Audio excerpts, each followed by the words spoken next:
Cha-chan! Hello, hello! Emma 4, Snub not found. Oh no! Hi, hi! Hello, hello! How you doing? Hope you're good. Come in. It is Sunday, and Sunday means it is Corpse Factory time. It also means that I forgot to actually send off my tweet. Anyway, I hope you're doing well. Welcome back. Let me actually unmute the game so we can have some sound. That would be nice. I like sound in my game. There we go. Hello, hello. Hello, hello. Oh god. Okay. Yep. You've been having a few issues today. Woo! I hope it says that way. I hope it says that way. Internet issues suck. If it makes you feel any better, I know that while it didn't outright die during a stream yesterday, I had quite a bunch of drops, like frame drops, and the internet just going. Merry Christmas! Hi Zen, welcome! Thank you for the resub! Let's go! Get your painkillers? No, because it's Sunday and nothing is open. What I've been using is just that warm water bottle the entire day. Like, you know, reheating it, and it turns out you can, I don't know, keep it on your skin for too long? So now my skin is all blotchy and red. I'm like, maybe that was not good. Maybe that was too hot, but yeah. Do not listen to what I'm saying. Your way of saying thank you for the raid. Aww. New became a shiny Pokemon. Maybe a shiny Pokemon that is in pain. But that's okay. We're just gonna focus on the game, and hopefully that's gonna make me feel better. Ha ha ha. It's a last save. Big one up there, right? Need an Aspen after you. You did? And I didn't see? Why didn't you tell me? You need to tell me. What do you mean you named a Pokemon after me? I didn't even know. Hello? I love Aspeon. It's one of my favorite evolutions. How do you fucking say that? Evolutions. I must have fallen asleep after the stream. God damn! I didn't know. I did not see. Oh my god.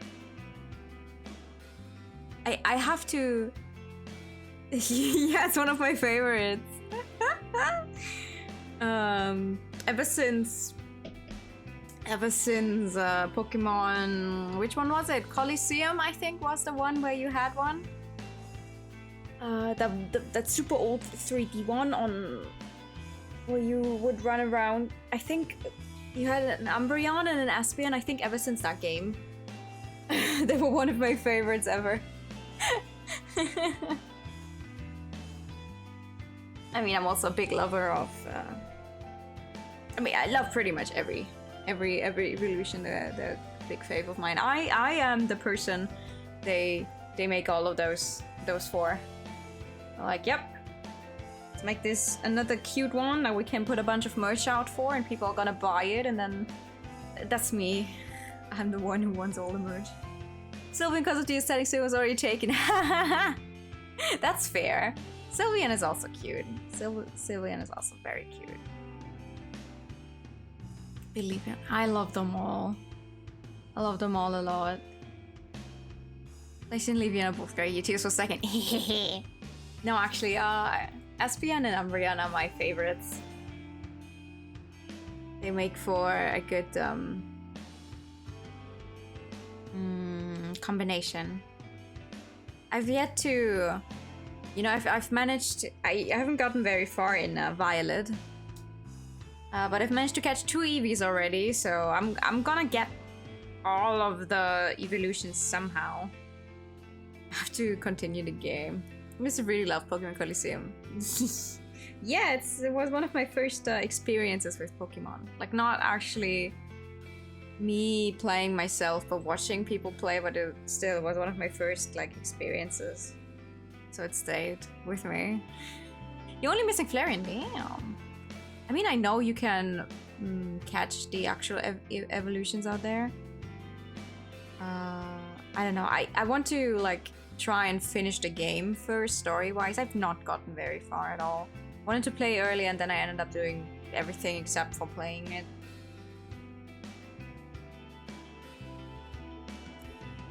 So I wanna get it. I like Sylveon. You know, ever since it was introduced and the whole fairy thing, really cute. But what I love most about it is how we're just taking Sylveon as a trans icon. Because of the blue rings and the shiny form. Oh yeah, true. You didn't find a base Eevee? I found 2. Why? You're not the first person to say they didn't find a base Eevee though.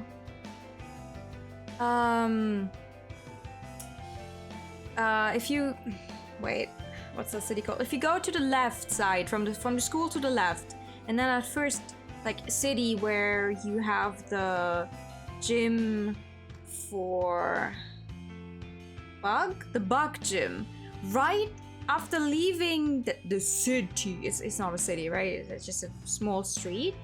I'm guessing it's maybe a lower chance that there's like one singular Pokemon showing up, but there's an Eevee there because I managed to catch an Eevee right there twice. Should be a copy of Moon. You think you transferred them? I've never had all of them. Never in my life. I mean, I've never managed to complete a Pokédex either. I try every time, but then at some point during, like, halfway through the game, I'm like, oh my god, I don't want to do this anymore. Something about his ribbons being part of its body, like hands. Oh! But that's cool, though. Sylveon is an alien. No, I think that's cool. Oh, now you make me want to play Pokemon. But I said I wouldn't make Pokemon a stream project because I would limit myself in how many times I could play it then. And now I haven't played it in 2 weeks, so I don't know. Maybe I should have made it a stream project. You love Shiny Eevee more than any of the evolutions? I don't actually know what like Shiny Eevee looks like. A friend of mine in one of the entries before this one actually made a live dex. I gave them one legendary once. Like, because I knew I wouldn't, you know, I would never play the game again. I think I gave them my legendary so they could have a live Pokédex of everything. That was interesting. When the corpses factory. Whee! I like that the weeklies have differing speeds in those emotes.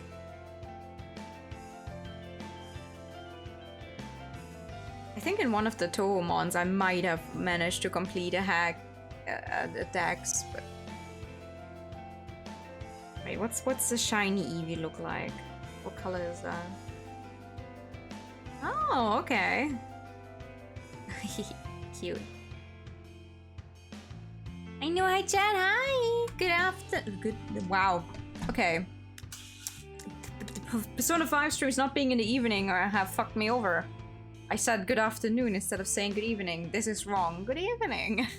But yeah, welcome in everyone. We're gonna continue Corpse Factory. Well, last time we went on a date with a guy who works in a morgue. Because, sure.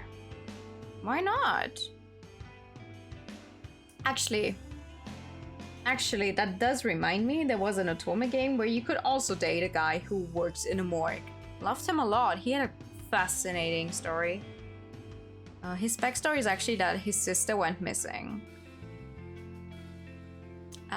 In his own story, like in his specific route, you do find his sister. It's not a nice reunion.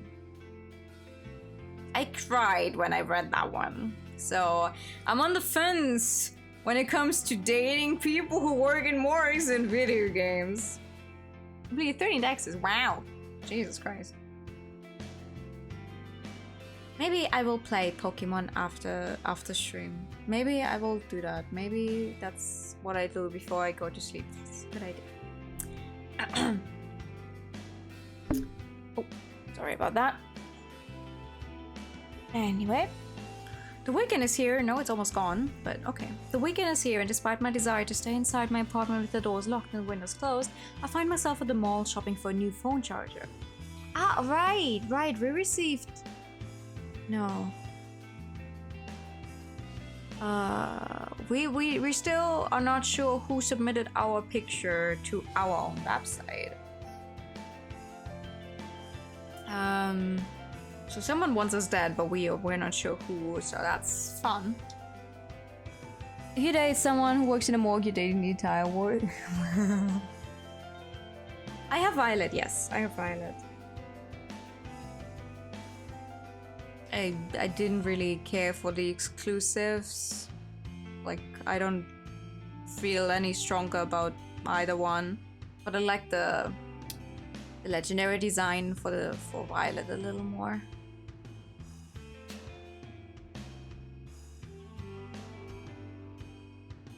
My current charger gave up on me at midnight, and now my phone is running dangerously low on life power. I tried plugging into different outlets, I tried plugging into my laptop, but nothing I did gave my device even the slightest amount of charge. Oh, maybe the cable is broken then. I thought for sure I had a spare charger lying around, but I turned my apartment inside out trying to find it. Couldn't even find the right type in my drawer of burner phones. So either that charger has died, which is the best case scenario, or my phone has become faulty. I hope the latter's not the case, because I really can't afford to purchase a new one. Getting it repaired is out of the question. I refuse to hand it over to somebody for a day or two and go without it. So I'm hedging my bets on the issue being with the charger. If I can buy a new one, all my problems should be solved. This is what I tell myself as I scurry through the crowded mall, dodging left and right to avoid careless people trying to bump into me. I know there's an electronics store around here somewhere. Even a discount store will probably have a budget. But how do you actually say budget? Do you say budget in English? Budget? Charger that will still fit my device. I just want to find what I'm looking for and get out of this place. As I blindly navigate the area, I think back to last night when I first noticed my phone was no longer charging. It is... okay, I see. It's one of those cases where I always want to say it wrong. The same I usually say accessories instead of... No, wait, accessories is the right way. And accessoires would be how we say it. Oh my god. I had been browsing through the obituary newsfeed, searching desperately for any sign of my latest victim's demise. No clues came up. There were countless new obituaries, of course. This is a big country and people die every day, but very few matched the description of my victim. The obituaries that did match had photos included, but none of them looked remotely like the twin woman. It was that end after that end. I might have to just accept the fact that this latest request will go unfulfilled. But accepting it makes me angry. Very, very angry. I find myself stomping through the mall more often than simply walking. Few people glance at me, but I don't pay heed. I wanted that woman to die. I wanted her twin sister to rejoice or despair at the fate that befell her own flesh and blood. I wanted her to feel the fear of seeing her own corpse in a photo. I wanted her to feel the cold and clammy hands of death tugging at her skirt, whispering to her, inviting her to spiral down and down and down and down. That's a few too many downs. To spiral down and just die. To give up, to die, to spiral down, to die, to spiral out of control. I wanted her to die. Okay, you wanted her to die, but in capital letters. Why didn't you die? Good evening! Why didn't you die? Doing? My head is foggy, my senses blurred, my face hot, my hands cold. I repeat the mantra through gritted teeth. Why didn't you die? Why didn't you die? Why didn't you die? I have a feeling maybe she should have taken her medication. I fall to my knees and scream at the top of my lungs. Oh. Why didn't you die? Why didn't you fucking die? What the hell? Damn, she's having a full meltdown. Can we get a security guard down here, please? Die. She's perfectly normal. Die! Is she going to kill somebody? Mom, I'm scared. Well, fuck you. I'll kill her. I'll find her. I taste blood in my mouth. My tongue is numb. My teeth chatter. I find that twin bitch. I thought, okay. I kill myself. Oh my god. I'll kill her! All right. That's enough. That's enough. A strong hand pulls at my shoulder and my face hits the ground, hard.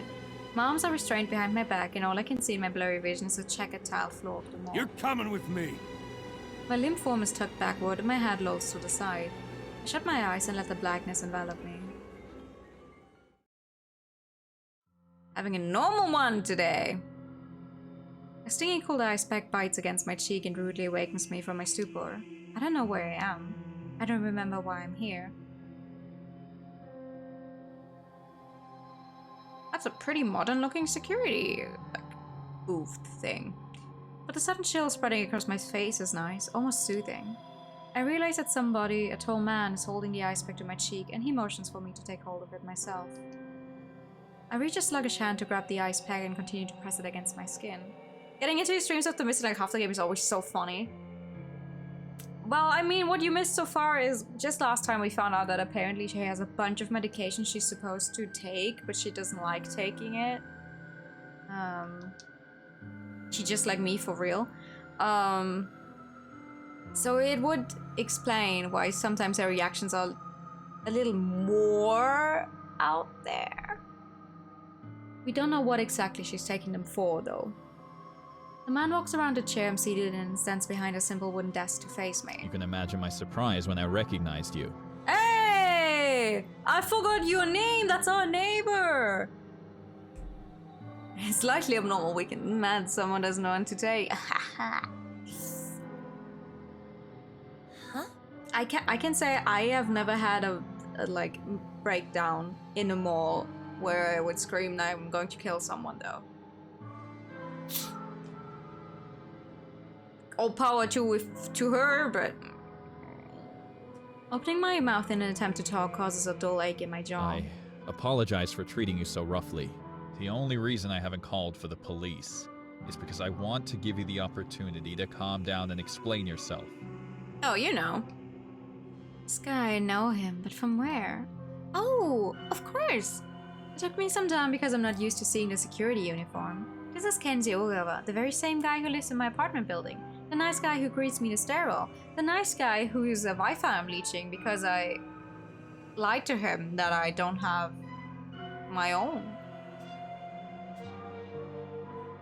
The father of sweet little Momo. Mr. Ogawa? Ah, so you are completely out of it. Yeah, I forgot to take my man. Where am I? This is the mall security office. You caused quite a scene, Nariko. A scene? You don't remember. Well, give it some time. I'm sure it'll come back to you. I tried to think hard about the circumstances that led me here. I remember something about visiting the mall to buy a phone charger, but I don't think I ever found the store I was looking for. Some kind of anger, or fear, or something. Some familiar primal emotion got the better. Listen, Nariko. I've always thought you were a sweet girl. And Momo looks up to you, you know. Please, tell me that you're just not feeling well. Please tell me the things you were screaming aren't true. The things I was screaming? An image of a smiling woman flashes in my mind. A twin woman with beautiful features and lovely hair. The victim, the one who didn't die. That's right, I remember now. I lost my cool. I became so overwhelmed with frustration that she didn't die. I must have broken down and unleashed my anger here, right in the mall. Stupid. This is all because I went outside. I went somewhere I don't normally go. I'm usually fine about going to the office. It's familiar. The convenience store is fine too. In fact, my whole meticulously planned morning routine rarely bothers me. The shopping mall? What was I thinking?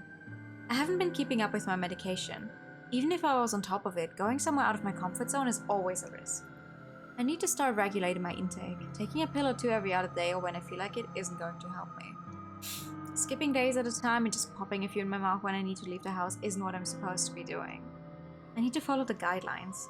I need to keep a strict schedule of when I take what. Damn it, Noriko. I'm supposed to be calm at all times, stoic, unflinching Noriko. What the fuck am I doing? Nariko, you still look a bit flustered. Do you want to lie down for a bit before talking to me? No. Okay. Well, do you want to explain what happened? No. No. I never took you for a troublemaker. Please, Nariko. I'm begging you. Don't make me call the police. You were screaming about killing somebody. You were manic. You can't just act like that in public. You scared 100 people just trying to make their way through the mall. You scared me. A knock at the door causes Kenji to flinch. Ogawa, may I enter? Oh, new words. Yes. Please come in, Mr. Fujikawa. The metal door separating the security room from the real world opens with a screech. A broad, intimidating man enters a small room and displaces all the air inside. Why are his fingers so long? His middle finger has 3 joints. All of his fingers have that's no. Wait. No. 1, 2. They're too long. I'm sorry. This is supposed to be an intimidating big guy. His hands look like yaoi hands. He has those super small, long fingers. That is not. No, that doesn't fit. No. No. Okay. I feel like I'm going to suffocate. Yes, sir. Yes, sir. She's calm now. Indeed. The man, who seems to be some sort of detective, looks me up and down with a sour expression. Miss, your name? I don't answer him. I see. Sir, if I may, this is Nariko Kurosawa. They look like claws. She's He's an about to eviscerate someone. They look wrong. They do not fit the general build of his body. Is that so? An acquaintance? Well, that speaks volumes about your personal Oh my life, gosh, shut the fuck Ogawa. up. Sir. We're neighbors. He didn't do anything wrong. He plays piano. Oh. Leave us be. I wish to talk to her. Yes, Mr. Fujikawa. Kenji bows, his grim smile cracking under fear as he exits the room. The detective, or whatever he is, towers over me. He pulls out a badge from inside his jacket and flashes it at me. My name is Fujikawa. I'm a detective, an investigator for the Tokyo Metropolitan Police Department. Of course you are. You must understand that we take death threats very seriously in the police force. You have an interesting accent. Huh? Excuse me, but Kenji His fingers said grew he long didn't and call slanted the to play police. better. Kenji? Ah, Ogawa. Well, never mind what he said. I was here already in regards to another case. I happened to witness your little outburst. Sir, I am off my meds. Please do not take anything I say seriously. Ogawa was kind enough to allow me a moment to interview you personally. What is that accent? Right.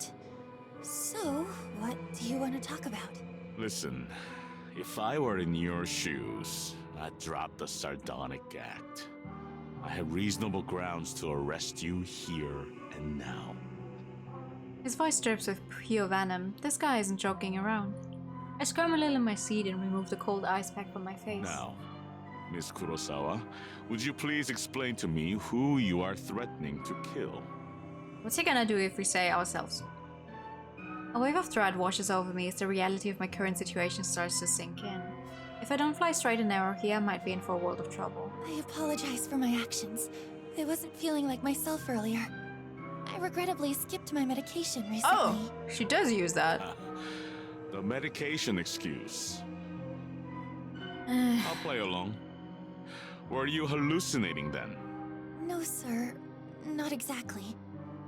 I need to come up with something and quickly, or I'm not getting out of here anytime soon. See, I recently had an altercation with a coworker about a guy we both like. The detective rolls his eyes at me. Go on. I guess I was a little upset about our fight, and really, we're actually quite good friends, so I think a combination of that and missing my medication caused me to get a little too upset and say some things I don't really mean. Mm-hmm. And how do I know you're not dangerous? Are you carrying any weapons, Miss Kurosawa? Thank you for the budget check! Hi, Bird! Thank you for your time. What are you doing? Weapons? No, of course not. I see. Well, you're going to have to permit me to search your belongings. What do we have with us? With our phone? Maybe some money? You understand that I can't allow you to leave until I have established that you're not a threat, right? Am I the only one who hears an accent with this guy? Am I going crazy? The detective lurches forward and roughly grabs my handbag. Hey! He tears it open and rummages around inside. I'm somewhat relieved that I'm traveling lightly today. I even left the 2 books I'm reading at home. You are? I'm going crazy? Goddamn. Whoopsie. He finds nothing of interest in the bag save for one thing, my phone. He taps the screen, toggles the power button, and smacks the phone against his open palm. Is this broken? Wow. I realized that the last drop of battery power must have finally drained. I'm probably lucky for the fact. If he found certain things on my phone, I might be in trouble. It's not like I keep corpse photos on there. That's what my collection of burner phones is for. But there are certain things that would be incriminating if they fell into his hands. My noise chat log with Kojido for starters. And then there are these images of Aoi and Tomoe, and that famous thing that had her phone hacked and the private photos uploaded to the net. Aoi knows I have her photos. She's okay with it. Tomoe doesn't know about hers. That would be hard to explain. What kind of photos do we have of Tomoe? The thing, on the other hand, was part of a big scandal a few months ago. Probably half of Japan has seen her photos. Still, I'd rather keep my personal matters completely private. I don't want this asshole looking into my affairs. The battery is dead, sir. Where is your charger then? I don't Broken! have one with me. He grunts and throws the phone to me, and I barely manage to catch it with my brittle, skeletal, clumsy fingers. Wait here. I need to make a call. He leaves the room unceremoniously, and I hear the scraping shriek of a steel deadbolt locking the formidable door behind him. I breathe out and try to calm my nerves. I look down at the phone in my hand and see my mirror image counterpart peering at me in a black reflection. I don't look as good as I normally do. My makeup is smudged, which is strangely becoming more and more common for me. I think I've gained some weight. My gaunt face seems fuller somehow, and my prominent cheekbones are softer. The girl staring back at me, she's not wholly familiar. Is this Noriko Kurosawa? Is this Corpse Girl? I look like some aberration, some sickening concoction of myself and some person I don't fully recognize.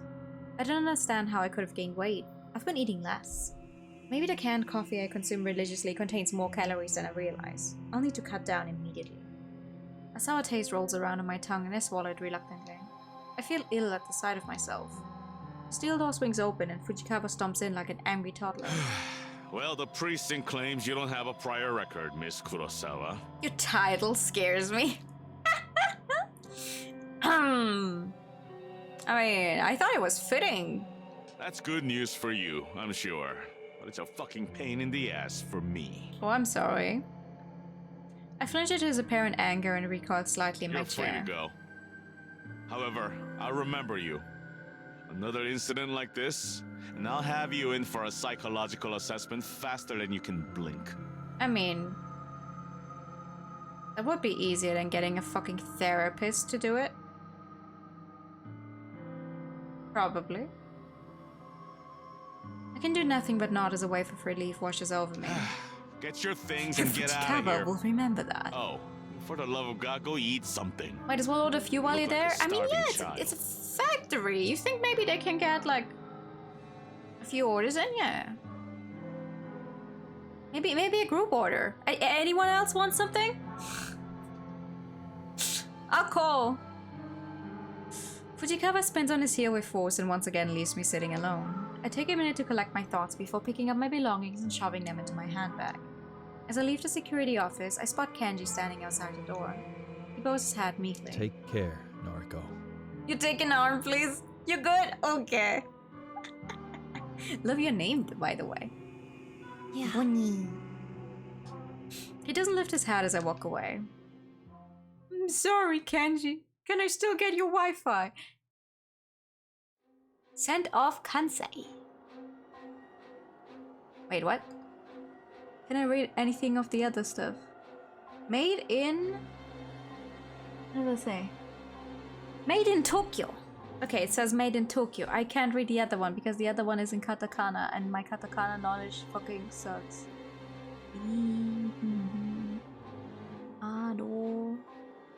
Aroma. something. He seemed pretty upset he didn't get to make an arrest. Yeah. I wonder what the other reason he was there for. Like, because he said he was there for another incident. I wonder what the other incident was. She doesn't look good. She has pretty big bags under her eyes now. So much for stoic and flinching Noriko. Remember stoic and flinching Noriko? This is her. Weak of flesh and weak of will. Weak, weak, weak. Noriko can't control her emotions. Noriko can face the world outside with the help of happy pink pills. Noriko, Noriko, Noriko. She keeps calling herself that. I keep calling myself that. But I'm more than that. More than her. You still need to play this with Sapai. Oh, thank you. Thank you. I'm Corpse Girl. I'm bigger than the frail body before me. What do my looks matter in the grand scheme of things? What does my ego matter? I want to be beautiful, thin, gorgeous. Kojiro called me gorgeous. It made me feel good. But that doesn't matter. None of it matters. Corpse Girl matters. She will succeed and the world will continue to spin. I need to gain weight or lose weight. I need to look like Aoi with a small frame and cute features and a bust that's too hard to look away from. I need to look like Tomoe with a fuller figure, her obscene fashion sense, and those oddly beautiful eyes that she doesn't deserve. I need to look like Yuriko with her bad haircut, terrible piercings, and trashy clothes. I need to look like Mother, who's just like me and Yuriko combined, but with vacant eyes that used to be sparkling and clear, but not just glaze over whenever you try to talk to her. I need to look like Noriko with her dark hair and her intense gaze and a healthy, acceptable frame. I don't need to look like the skeleton, this living corpse. I don't need to look like this physical embodiment of hunger and longing and lust and fear and stress and anxiety and uncertainty and ambition and exhaustion. Fuck you. I curse at the mirror and spit on my own reflection. Fuck you. I clench my fist until my nails dig and tear and pierce my flesh, letting blood trickle between my knuckles and drip down to the carpet. I don't want to be you! I'm better than you! I'm better than you! I'm better than you! But I am you. I'm Corpse Girl. It's what I always wanted. It's that sense of belonging that I always sought. It's that feeling of home that reclaimed after home was lost. After Mother moved and Yuriko got put on ice, and after I found this apartment, I felt so strange at first. This is who I am. I love your hair, your eyes. I love you. Don't ever leave me. Don't leave. I raised 2 fingers to my mouth and kissed them gently, then pressed them against the mirror. I love you. Don't ever change.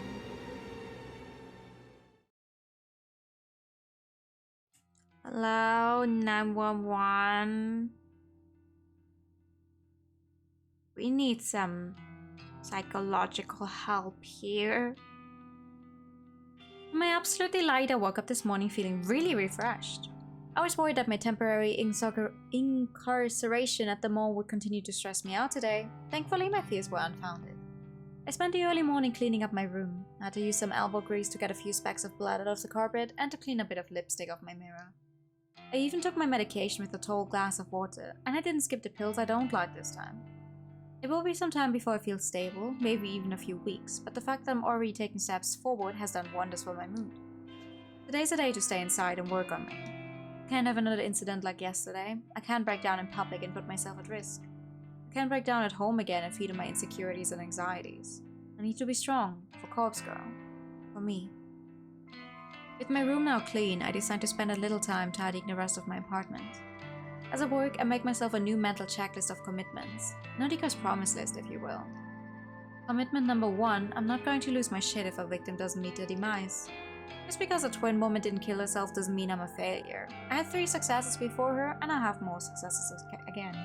I just need to try harder, work harder, refine my methods, and keep moving forward. Like 110 or 112? Which one are you supposed to call? In terms of an emergency like that, actually.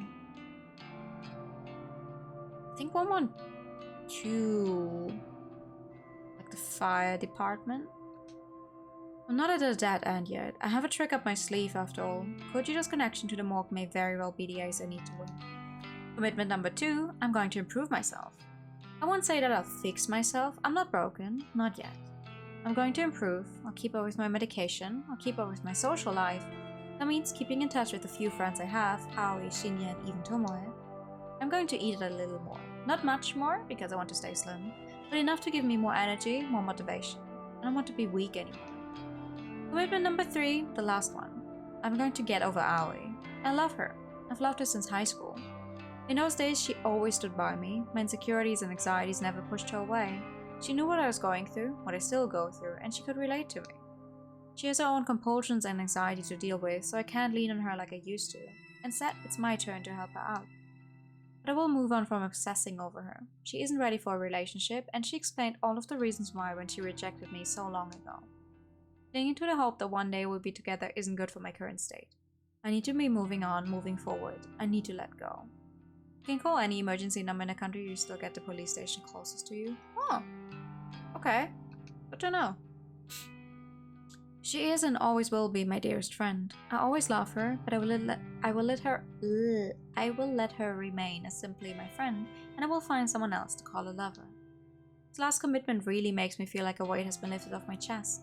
Instead of obsessing over Aoi, spending countless nights lying in bed looking at her photos, thinking about her at odd hours of the day, instead of all that, I'll be able to move on. Even if it takes some time, I'll find someone who wants to be with me. There are plenty of fish in the sea, as they say. I can't say there's anyone in particular I have my eye on just yet. My social circle's pretty limited after all. Shinny is a guy I'm simply not interested in. There's no spark there, and there never will be. Tomoe, as irritating as I find her, is oddly alluring to me. I don't like her clothes or makeup or the whole aesthetic she has built for herself, but some part of me would kill to spend a passionate night with her. Then there's Kozido, that weird, awkward, strange alien creature that I just can't wrap my head around. He said I'm gorgeous. He really said that. But he's too weird. I feel like he's the kind of guy that would stalk you and stab you if you ever broke up with him. Noriko, no offense, but I feel like you would be the exact same kind of person to stalk and stab someone if they break up with you. Just putting that out there. For now I can't think of anyone I would seriously pursue, but I'll give it some time. I have all the time in the world. I find myself smiling as I finish tidying up the apartment. Having a nice, clean place to live really does help to lift the spirits. Unfortunately, I still haven't managed to get rid of that lingering scent of mold that always wafts around. It's a musty odor that seems to be ingrained in the very walls of the apartment building, for at least as long as I've lived there. I mean, I'm just saying, I'm speaking from experience here from, you know, that other game. Maybe there's a corpse in the wall? You could check for that, see if that's why there's a moldy smell. I know it's not coming from my apartment, because it's pretty easy to smell from downstairs too, and as far as I can tell, my place is completely mold-free. I might not be the best at cleaning, but if nothing else, I keep the disgusting mold out of my home. Still, the occasional odor aside, my place is clean and cozy now. I lay down on the couch and stretch my body, letting my taut muscles stiffen and then relax. The day is still early and it feels good that all my chores are already complete. The icing on the cake is the fact that Corpse Girl has 2 new requests sitting patiently in her inbox. I logged in earlier and saw them, but decided to sort out my cleaning first. Now I can reward myself by spending the rest of the day working on the new requests. I can hardly contain my excitement at the prospect. 2 requests to work on is better than I could hope for, and I'm sure at least one of these new victims will fall. A positive attitude will go a long way to ensuring my success this time. Unable to restrain myself anymore, I snatch up my laptop from its charging point next to the couch. I flip open the lid and gaze at the photos that I downloaded earlier. My 2 new victims, fresh blood. The first is an older male, maybe in his 50s, typical businessman type.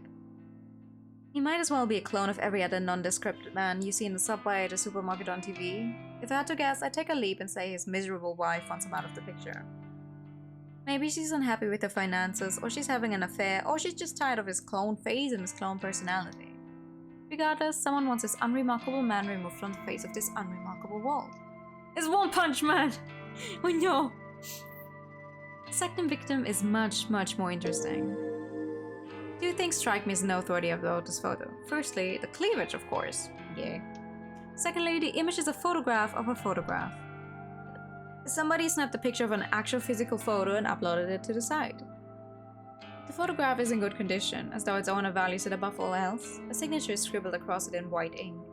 It's an autographed photo of someone who's perhaps moderately famous. I don't recognize the woman in question, and the signature is such a mess that I can't make out even a single kanji in her name. Regardless, I would be willing to bet that a disgruntled fan is requesting her death. If she's an idol, or a singer, or an actor, it wouldn't be unheard of for something like this to happen. A fanboy gets to meet her a few times, they shake hands at events, whatever. He asks her out, and she politely declines. And then the obsession begins. If the fanboy can't have her, no one can. Kill her, kill her. Well, that's a theory I slowly piece together as I examine some of the finer details of the photo. reasons behind the requests don't matter, they never matter. I kill them all the same. I'm going to work on a woman's photo first. I'll timestamp her photo with tomorrow's date and send it to her this afternoon. That should give her about 24 hours to give up on life and light herself on fire.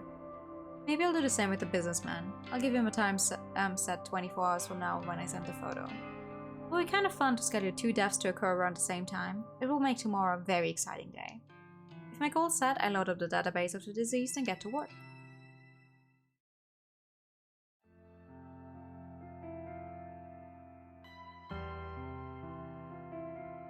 I'm rather proud of myself today. During my morning routine, I made sure to take my medication in the correct doses and even washed it down with water. It didn't even interfere with my strict schedule. I still managed to catch the usual train, I got to the convenience store at the usual time, and I arrived at the office without a hitch. If I can keep up this dedication, this commitment to improve myself, I know I can be stronger than ever. Strong enough to fulfill Corp's Girl's ambitions. Welcome back! I greeted both Shinya and Tomo when I came into the office, and even made small talk for a few minutes. Since the day is nearly ended now, I'm going to make an effort to chat with them again before heading home. Being social will help me get through this. That's what Aoi used to tell me anyway. At least before she stopped being social herself. It's about 5:45 PM, and although both of my latest victims should have killed themselves by now, I don't feel the need to obsessively check for the obituaries. I have a news alert set on my phone, of course, but if it uncovers anything, I'll be notified. But even if it doesn't, I won't stress out. I'm playing it cool, stoic, and flinching nautical. The drone in the office always reaches its nadir at this time in the evening. It's actually quite pleasant being able to sit in a quiet environment and feel the soft breeze of the air conditioner against my skin. I like to take this time to slowly pack away my things and get ready for the journey home. As I take off my headphones and stretch my arms, Tomo approaches me with a spring in her step. Yo, what up, slut? Yo, what up? About a week ago, I would have taken Tomo's greeting as an insult. Now that I know her a little better, I can tell she's actually just being affectionate. Despite any differences we might have once had, she really seems to have warmed up to me lately. Hello.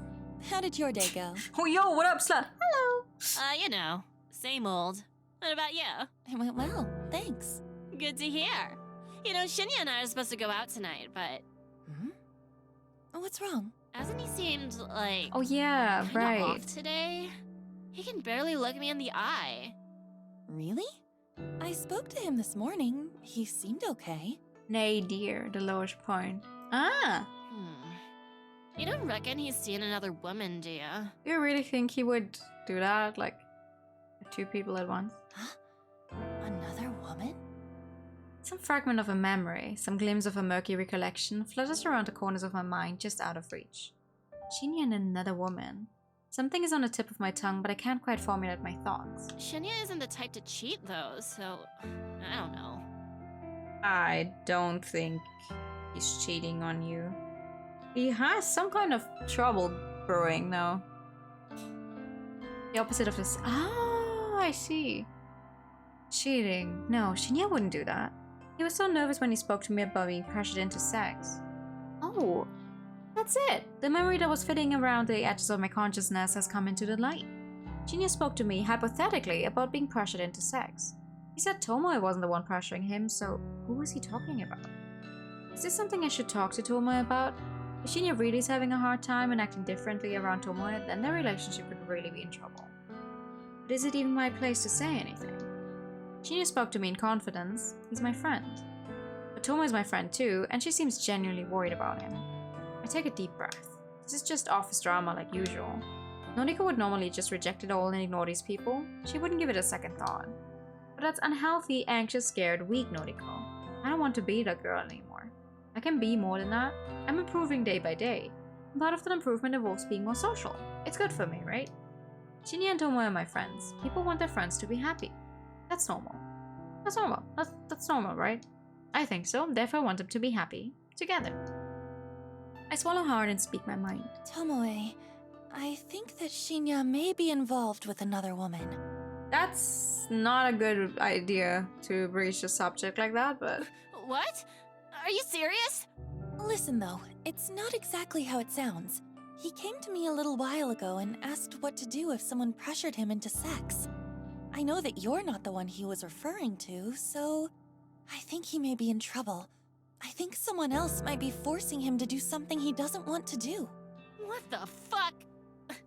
He spoke to you about it, but not me?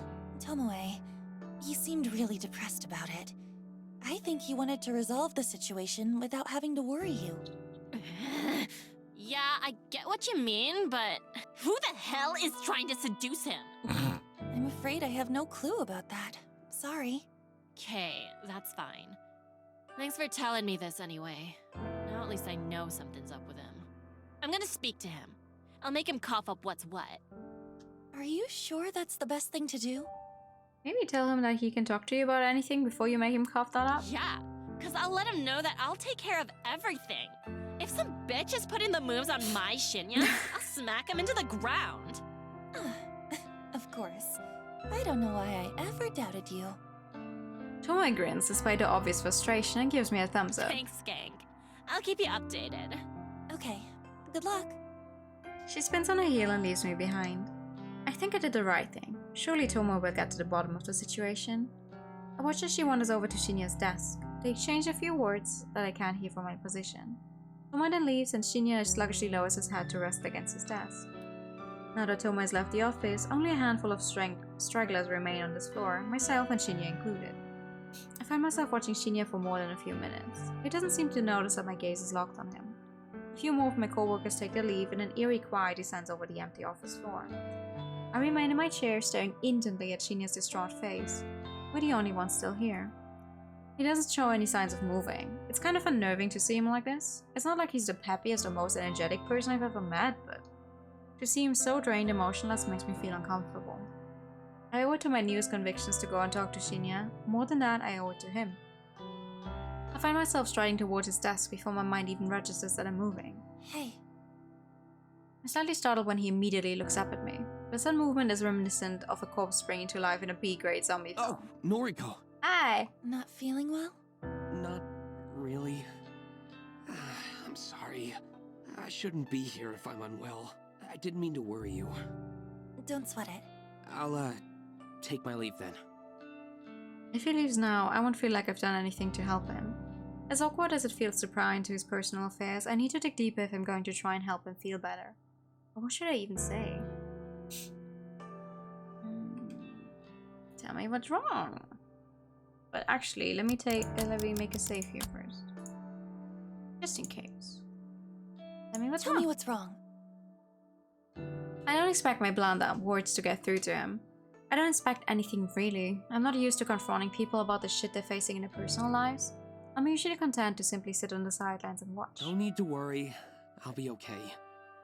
He tries to smile, but his composure cracks under the weight of his blatant lie. I quickly try to piece together what I know about his current situation.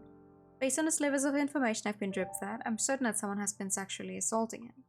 At the very least, someone has been trying to force him into doing something he doesn't want to do. I don't know who that person could be. It could be someone from the office. It could be someone from his private life. I'm confident that it's not Tomoe.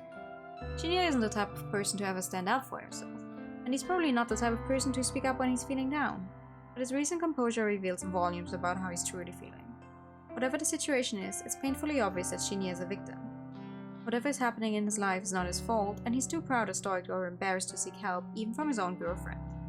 If I don't put one foot forward and cut to the chase, chances are Shinya will never build up the courage to ask for help before it's too late. Someone is sexually assaulting you. That's okay. He doesn't say anything. He doesn't even flinch, which I have to give him credit for. Is this a guy that couldn't keep from blushing the last time the word sex was mentioned around him? Oh. His calm response and even calmer demeanor divulges his inner turmoil. I see. I don't know what to say next. I see probably wasn't the best starting point, but I'm truly at a loss for words. He confessed so readily, and I expected more resistance. Can you tell me who it is? I can't tell anyone. Not you. Not Tomoe. I can't even tell my father, and he's a detective. A powerful authority figure. There's nothing I can do. I'm trapped. Trapped. It's a feeling I'm all too familiar with. It's a feeling shared by countless victims, not that Shinya and I have ever gone through the same trauma. A part of me can't help but wonder if the feeling of helplessness is what flashes through the minds of my own victims. Actually, I don't have to wonder, I know it to be true. The realization makes me feel simultaneously queasy and satisfied. What will happen if you tell someone? I don't know.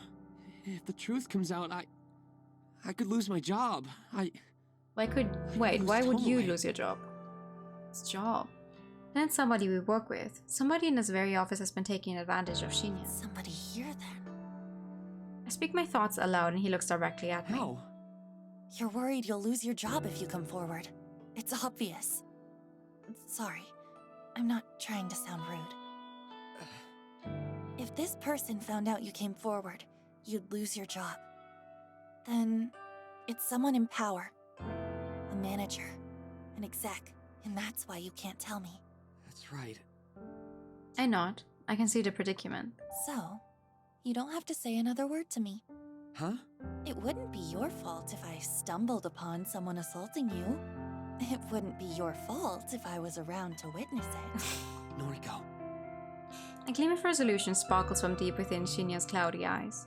It's almost as if he's come up with a brilliant scheme, a scheme that I not so subtly planted within his mind. Shinya takes a deep breath before collecting his bag. I'm taking the elevator up to the executive offices. Please don't follow me. Uh-huh! With that, he gently pushes past me and makes a beeline for the elevator. As the doors close behind him and the familiar thrum of the elevator pans out around me, I stand still and close my eyes. I count to 100 in my head, giving Shinya a generous head start. The sun dips behind the office the office towers in the distance while my eyes are closed. When I finally finish counting, I open my eyes to a dark and empty office. With a deep breath, I walk in the traces of Shinya's footsteps toward the elevator.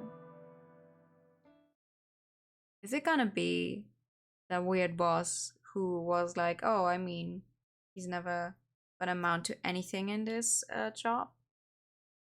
After the whole trouble with Aoi not showing up here? I've never been to this level of the building before. What reason would I have to visit the executive offices? When execs have business with the junior staff, they descend from this lofty perch and grace us with their presence on the 14th floor. I'm surprised you came to see me again. It is. A woman's voice from nearby catches my attention. It's a hushed yet aggressive tone, like the whisper of a venomous serpent. Are you finally going to let me out of my way? I'm going to fucking kill you.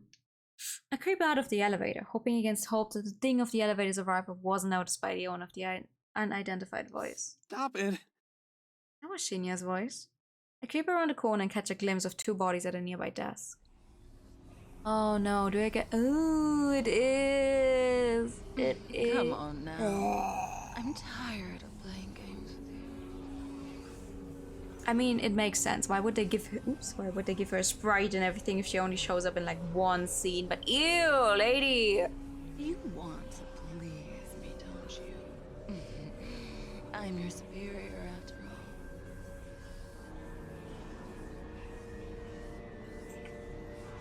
I don't like it here. How can you expect to get ahead in this company without sucking up to your superiors?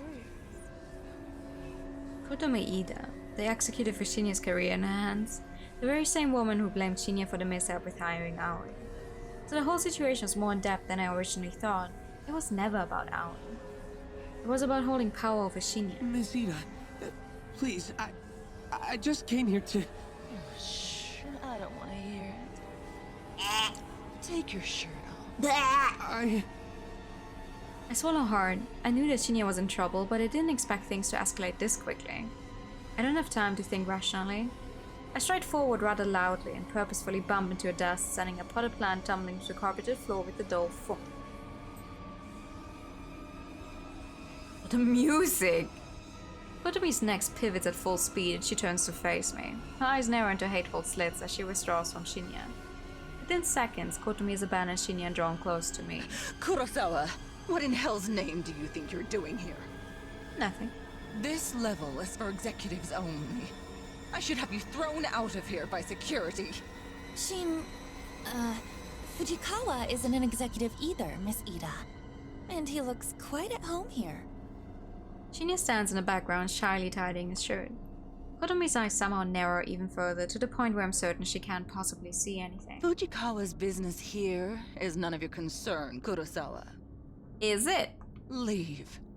Now, or I'll have you forcefully removed. I fold my arms over my chest and dig my heels into the ground. I'm not one for confrontation. I'm not one to hold my ground against a powerful adversary. And yet this vivid image of Tomoe has bloomed in my mind. Tomoe, so strong-willed and head over heels in love with Shinya. Tomoe, who would do anything to protect the guy she adores. In Tomoe's absence, it falls to me to protect Shinya. Fuck off, you filthy skank. I can't believe the foul words that tumble out of my mouth. Apparently Kotomi can't believe it either, because her eyes finally widen and her jaw drops. She looks like a stupid fucking idiot. Somehow, Tomoe's indomitable spirit seems to have inhabited my body. My words echo her own. That, or I've just managed to find a temporary burst of courage. What did you say to me? You heard me loud and clear. Back off from Shinya. It's not a cat fight if the other catch one word was that about you're to sexually harassing assault a I'll have friend. you in a legal headlock We are in the quicker than you right. can blink. No matter what comes out of Noriko's mouth, we're in the right. You don't even know what you're talking about. Trust me, I know enough to bury a dirty slut like you. Kotomi grits her teeth and a vein protrudes from her forehead. Without another word, she simply pushes past me. My shoulder slams into mine, but by some minor miracle, I manage to hold my ground. I hear her footsteps fade away as she leaves the floor. I exhale sharply and a wave of dizziness suddenly washes over me. Noriko, that was amazing! I nod and sway a little, then take another deep breath and rebalance myself. Happy to be of assistance. I can tell Shinya doesn't know what to do next. He looks like he wants to hug me, but given the gravity of the recent situation, we both silently decide that's not the best idea. Instead, he settles for patting my shoulder with his hand. Thank you, Noriko. Thank you so much. It's making me anxious that the music is still like building though. I don't know where you get your courage. Perhaps I could stand to learn a thing or two from you. Don't sweat. Like, isn't the danger over? Why is it still going? I'm going to go home for now. I hope that's okay. Of course. Go get some rest. Shinya smiles for the first time in a while and he releases his hand from my shoulder. After he's gone, I collapse into a nearby chair and listen to the frenzied sound of blood pounding through my veins. Thank you for the pat. Oh, okay. Yay! Achievement unlocked!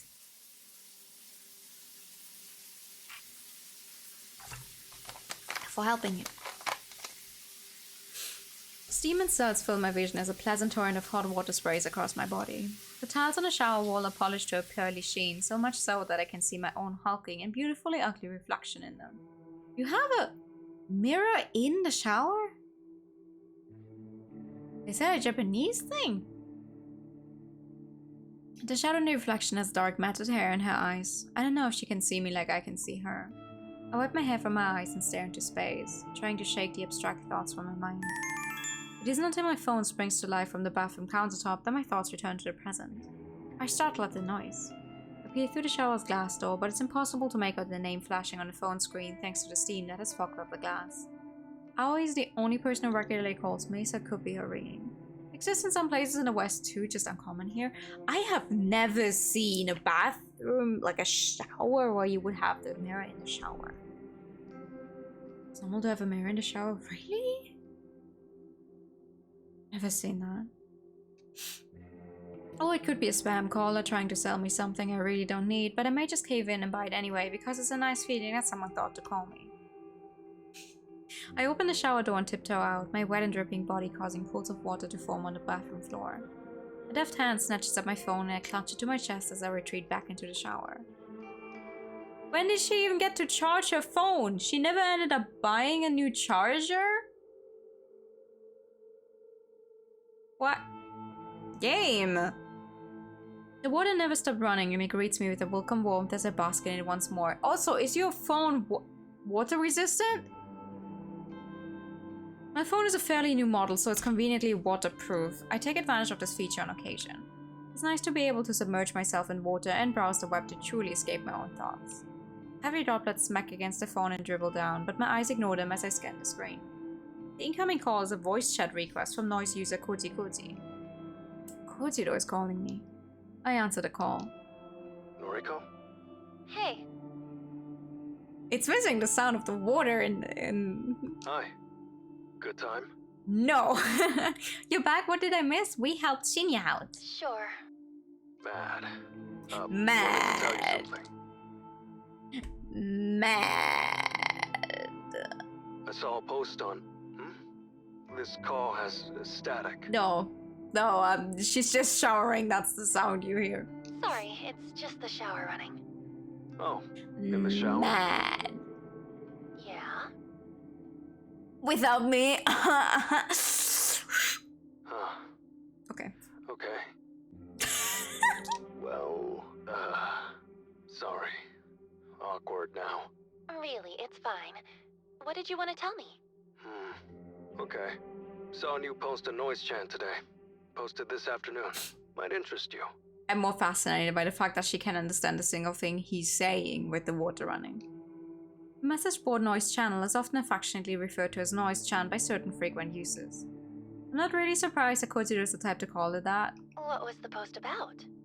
In the shower, yeah, huh.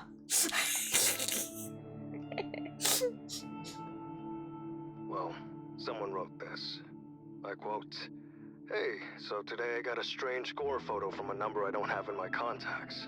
Continuing, "Not sure what the deal is. It was gross though. Wondering if any hackers can trace the number or something." End quote. Thoughts? A strange gore photo from a number I don't have in my Sounds like contacts. Corpse Girl is struck again. Right? Thought the same thing.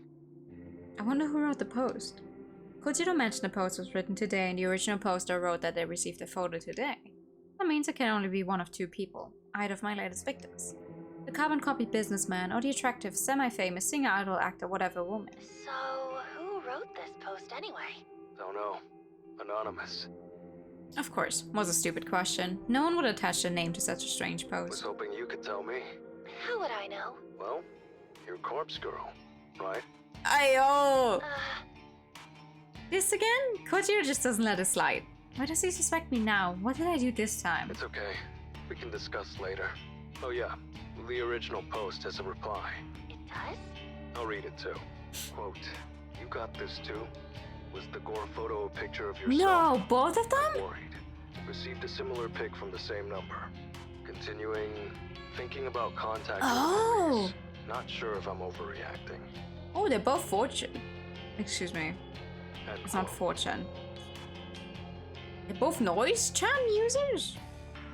No, definitely not Corpse Girl. Why would you think that? Fuck. The first post received a reply. Interesting. Very interesting. Both posters talked about receiving a photo. That can only mean that one of them is the boring businessman and one of them is a semi-famous woman. However, the fact that they've taken the discussion online instead of just sitting their own throats is rather troubling. But the photo's not convincing enough to make them kill themselves, or not enticing enough to summon another entity to snuff out their souls. Was this attempt just a repeat of the failure I had with the twin woman? Anyway, enjoy your shower. Thanks. Let's talk tomorrow, Corpse Girl. Before I can interject, Kojiro ends the call. Shit. He's once again assuming my true identity. He's assuming correctly, but that's beside the point. Well, maybe it doesn't matter too much. Maybe this will actually save me some time and effort. Audible next snap!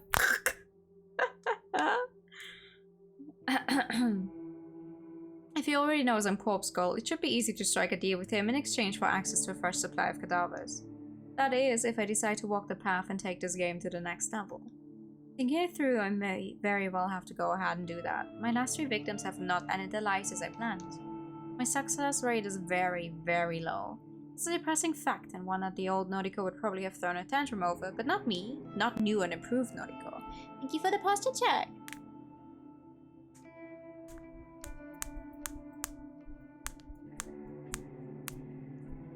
We have to go now and proceed to process the episode of Chainsaw Man you saw. Ooh! I'll have to watch that at some point as well. I've been trying to either read the manga or watch the anime, and at this point I think the anime is actually gonna be finished before I ever pick up volume 1. I have them here already. I have volume 1 to 11, but I still haven't read them. It was more clicky than cracky, yeah, I'm sorry.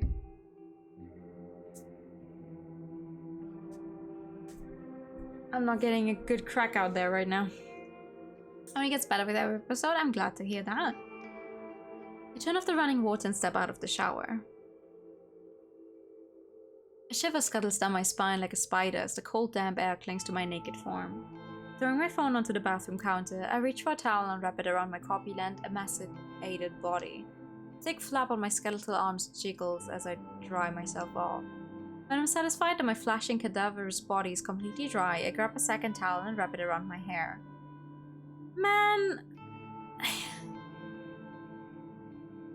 Noriko has a few issues with her body image, that's for sure. A cursory glance in the mirror as I leave the bathroom reveals my gaunt face and prominent cheekbones. I get the feeling that even though I've been gaining weight, I'm thinning out more and more. Although my body isn't perfect, I'm still in love with my eyes. I wouldn't change a thing about them. While my frame simultaneously grows plumper and slimmer, I hope my eyes will always stay the same. I flick out the bathroom light as I exit.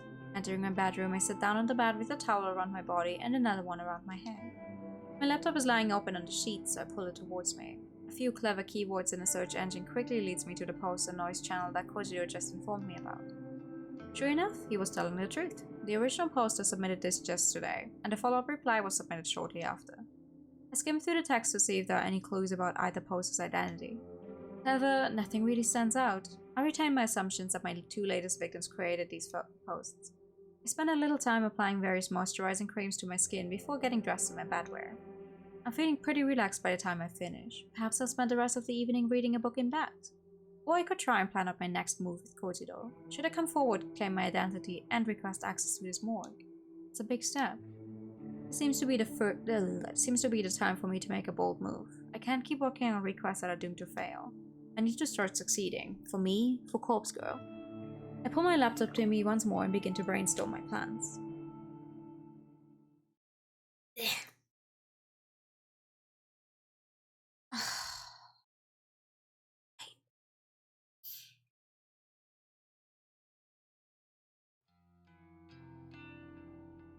Tuesday evening.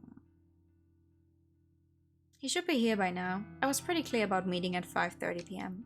It's already 5:45 and he isn't even in sight. I thought for sure that he wouldn't miss a chance to meet up with me again. I can't contain my nerves. I try to tell myself that I'm only angry because of trepidation, and I'm not actually angry at him. This is a big moment for me. I've never once revealed my identity to anyone. I assume he will take it in stride. I wouldn't be going through with this if I didn't firmly believe that. Hi. Hi! My neck jerks in reaction to the voice. There you are. I'm late? I make a point of checking the time on my phone and nod. Sauce. Traffic? Uh-huh. You drove here? No. Okay. What did you want to discuss? I have a request for you.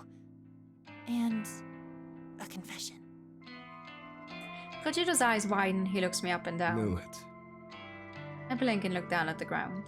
He's known for some time. I was fooling myself thinking that my stupid attempts to erase suspicion of my identity were working on him. You're going to confess your love. No. I've been waiting for this moment. No. Wait, no, that's not... Beep boop. Hello, Raiders! Hi, Jolly! Hi! Good evening! How was Raid? Welcome in! Hi! My name's Noah, I like the color pink, visual novels, and JRPGs, and we're currently playing Corpse Factory. And we're in the middle of definitely confessing our love. Not. Hi! How was stream? Did you show off all the new bots? How was Mario Kart? I hope you're doing well. Welcome in. Wait. I still haven't managed to set up the funny new shout out that Twitch now has. Hold on. I'll give you a proper shout out. It was amazing, you're now exhausted though. Aww. But that's good to hear.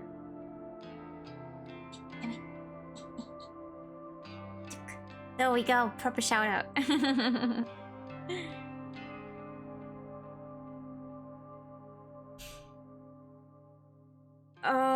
We're playing, we're playing Corpse Factory. I'm not really sure what kind of trigger warnings I should give here, but just a general consensus of pretty much everything. Like, depression, lots of medication talk, anxiety, people are not very mentally stable. Trigger warnings, yes, yeah, kind of. I like to be a little more specific in my trigger warnings usually, but anyone who's easily susceptible to, I don't know, funky happenings with people whose mental health might not be the best should probably be careful. That naughty stuff as well. Yeah. Trigger warning, pick one you like. Anyone you like. Maybe it's in there. Yeah. Shh.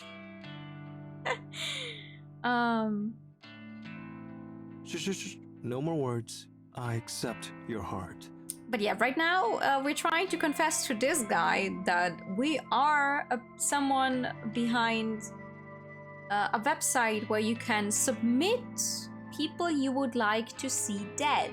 Where it's like, give me a picture and a phone number of someone who you think should be killed, and she is the one behind our website. We're trying to tell this dude that, but now, no, he thinks it's a love confession. Spoiler alert, it is not a love confession. Men. Kojiro, I don't... Call me Koji now. Oh, You're one. no. No need to be shy. No! Ah! This isn't getting me anywhere. Thanks to my frustration and nervousness, I simply blurted out my true confession. I'm Corpse Girl.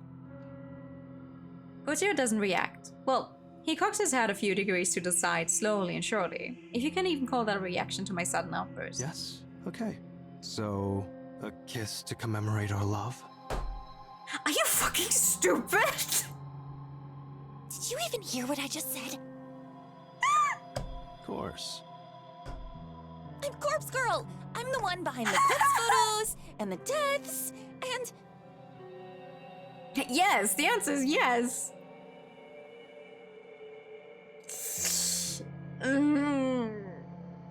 It feels kind of strange to say these things out loud. For some reason it leaves a sour and bitter taste in my mouth that I can't swallow. Hi, Weird! Good evening! Yes, I know.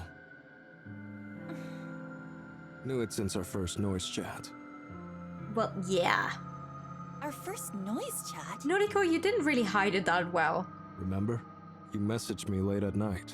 Asked me if I knew about Corpse Hey, all Girl. damn good! What about you? Is that what tipped you off? You assumed I was her just because I mentioned her? No. Then... how? How did you figure it out? You knew that someone who died was one of her victims. You asked me to look up names. Names of Corpse Girl's victims. Noriko, you're not that smart.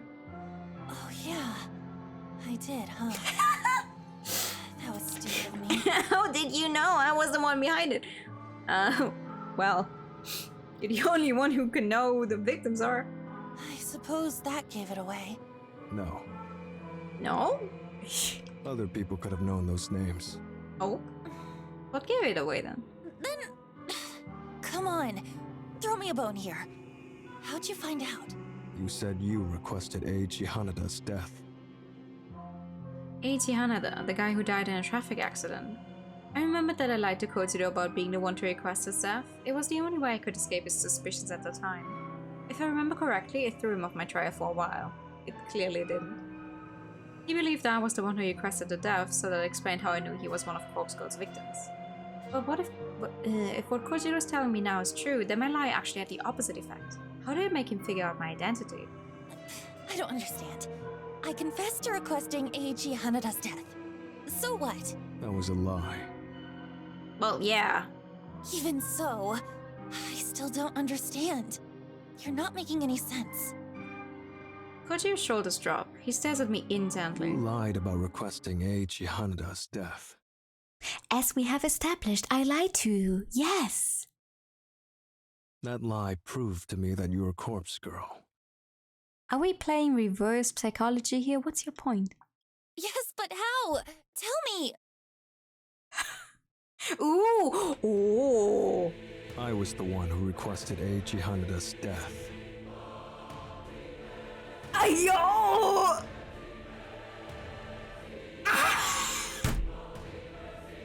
He's playing an Uno reverse card! Yo!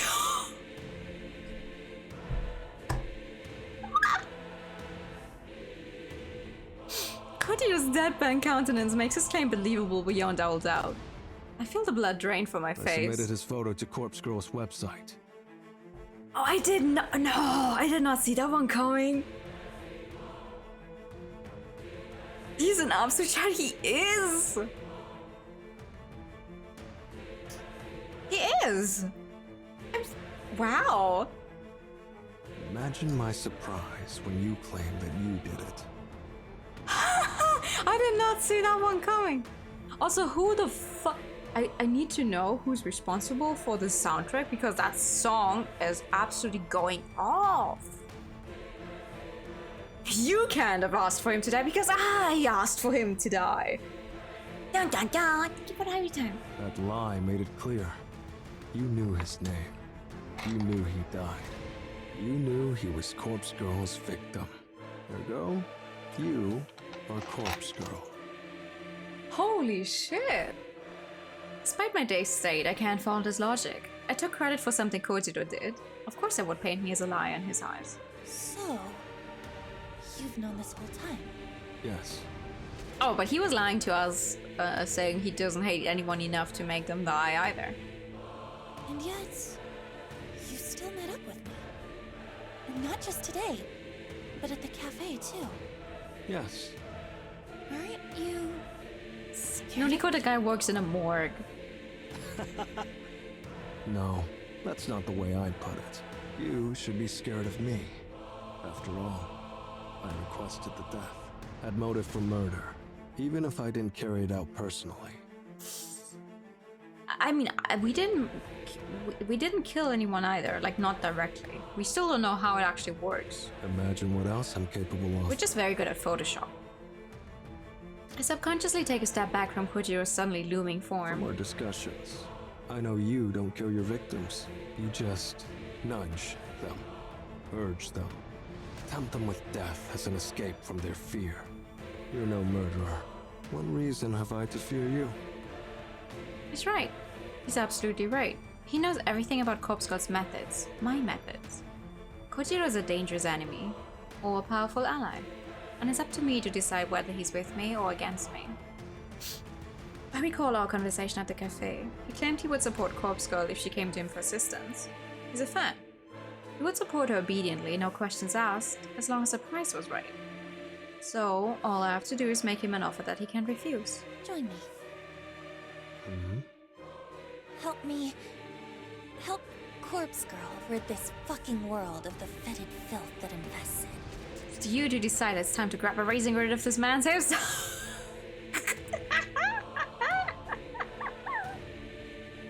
Kojiro, I would be willing to date you, but you need to get rid of that stubble.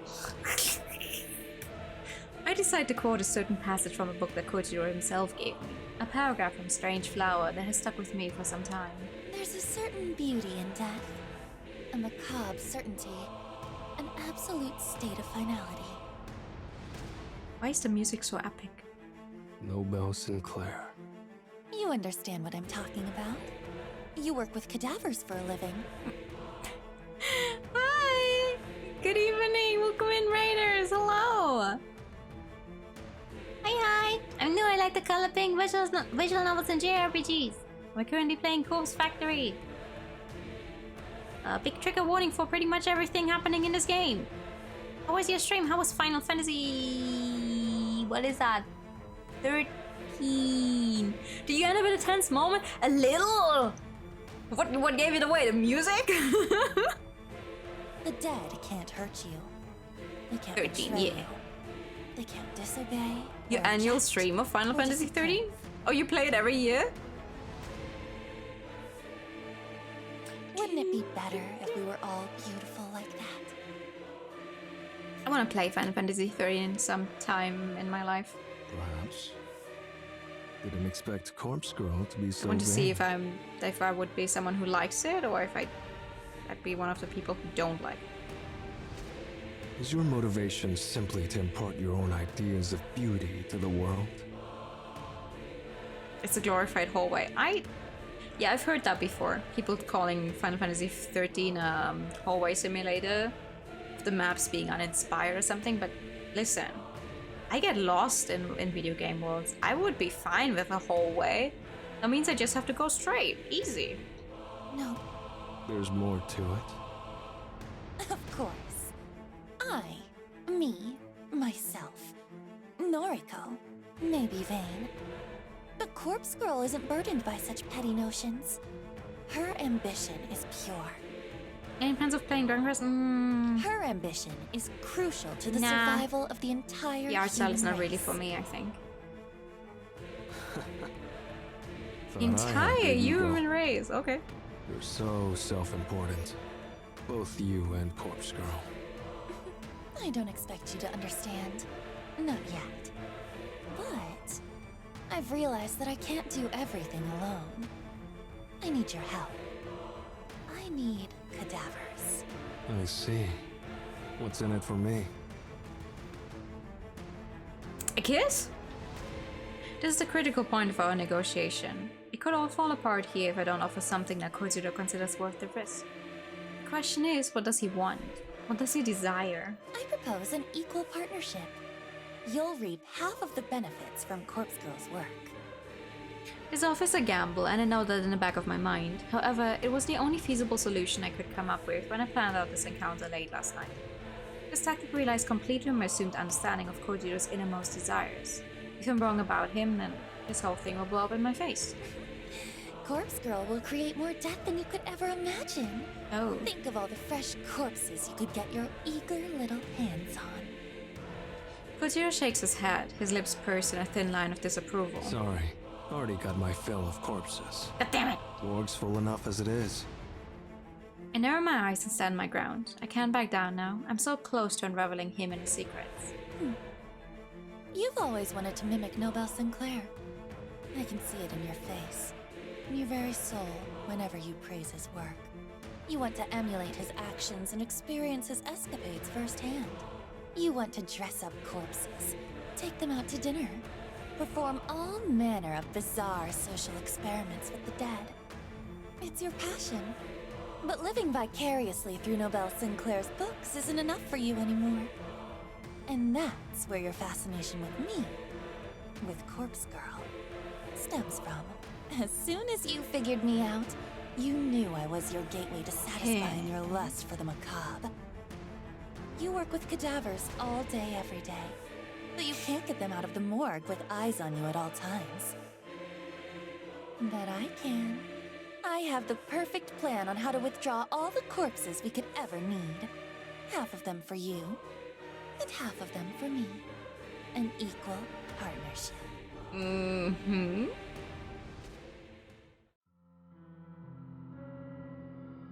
I end my speech and let Kojiro bask in my words. I hope I was convincing enough to sway him, and I hope I pray that I'm correct about his sickest desires. His reaction isn't exactly what I was expecting. He laughs, a big, hearty guffaw that scares a few nearby birds and sends him flying to safety. Clapping his hands together slowly, he inches closer to me until I can feel his breath across my face. Figured me out? Come on.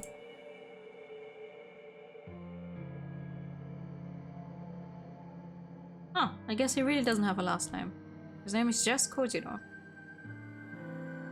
I'll play along. Say there's a way to get corpses out of the morgue without getting busted. Don't you think I'd have found it by now? Perhaps you're not as clever as you think you are. Perhaps. But you have the answer? I do. I guarantee it will work. A bead of sweat forms on the back of my neck. I'm not exactly bluffing because I have planned out this whole scenario in detail. But until I actually try to pull off such a maneuver, I can only speculate that it will work. I need to exaggerate my confidence long enough for us to rally together. Something about you makes you seem trustworthy. So be it. Consider us partners. For now. Yay! You accept? Sure. Don't make me regret it. But listen. In this specific sprite, he actually reminds me of the dad in Mad Father. I'm not sure what to do with that realization now. What I do with my share of corpses is my business. No nosing about. Partners in crime. You still want to keep secrets, even if we'll be working together? Shouldn't we be open and honest and build a trusting partnership? Here's the deal. You don't pry, and I'll assist you with Corpse Girl's work. I'll help you craft your elaborate photos. No charge. I get privacy, you get an assistant. That's fair. Mutually beneficial. Wouldn't you agree? I have a feeling they might recruit Aoi at some point, and that's the reason Aoi ran into that one girl in the prologue and told her about the Corpse Go website. I think about his offer. It's true that I don't really need to know what he's going to do with the corpses on offer. The whole thing is illegal already, so if he wants to take it further, that's not on me. And if I can get some assistance, it will surely help me churn out photos at a faster rate. I need muscle to move bodies for starters. That alone is worth keeping my nose clean. Okay, we have a deal. Glad to hear it. Kojiro extends a hand and I grip it as firmly as my furry bones will allow. We shake once and Kojiro offers me a surprisingly warm smile. His intense, murderous demeanor suddenly vanishes and he reverts to his awkward alien self. Saw us about the love confession stuff before. Too late now, but I'd have helped Corpse Grow in return for a simple date. Seriously? Did I come up with some elaborate insight into his psyche and his desires for absolutely no reason? Was all he wanted a chance to take me out? On a date or like a sniper? No backing out now. We've got a deal, right? Right. Welcome to the team, Kojiro. Team Corpse Grow, huh? Well, it's good to be on board. Glad to have you. My more connection, your schemes. We hoist piles of corpses out and split the stack 50-50. That the whole of it? To put it simply, yeah. And I get your assistance with Corpse Girl's work. A reward for keeping my eyes shut. Of course. Looking forward to that. The spoken contract's as good as anything to me. I'm satisfied. When do we start? Soon. There's only one thing missing from my plan. That is? We need somewhere to store the bodies we retrieve. That makes sense. Somewhere big, with no one to meddle in our business. I'm thinking an old warehouse or something like that. A warehouse, huh? What about an abandoned factory? I might know a place. A factory? An abandoned factory, all for a corpse collection. I like the sound of that. You're both fucked in the head! Just saying. It's pretty late by the time I get back home. I'm completely wiped out. The conversation with Kojiro took way more out of me than I would have guessed. My entire mouth feels parched and dry, probably due to a combination of nervousness and talking far too much. Still, I'm happy with the end result. The meeting was worth stepping out of my comfort zone for. I'll wait for Kojiro to get back to me about the abandoned factory. Once we secure a location like that, our real work will begin. I figured that I should turn in for the night since I need to be at the office in the morning. But the ever-present tug of curiosity pulls at my sleeve and I feel myself being drawn to my laptop. I take a quick look for new requests, just a peek. Laptop open and logged in, I feel a surge of endorphins slug me across the face when I see the notification for one new request. Squealing like an overly excited schoolgirl, I open the message and view the details. Now today's 6 PM. Ayo! The photo loads almost instantly and fills the screen. A woman, middle-aged with a stern expression, well-groomed and dressed in business attire. And immediately familiar. Kotomi Ida. I'm in complete disbelief. Seeing this request come through the side gives me a disorienting sense of deja vu. I rack my brain for the cause, wondering if I've lived this moment before.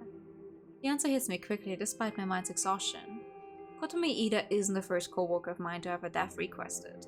Though I didn't know at the time, Akane Tsurumaki also worked in my building, and her death was requested not all that long ago. Kotomi Ida marks the second person to be wanted death within my company, and she's an exec, just like Tsurumaki.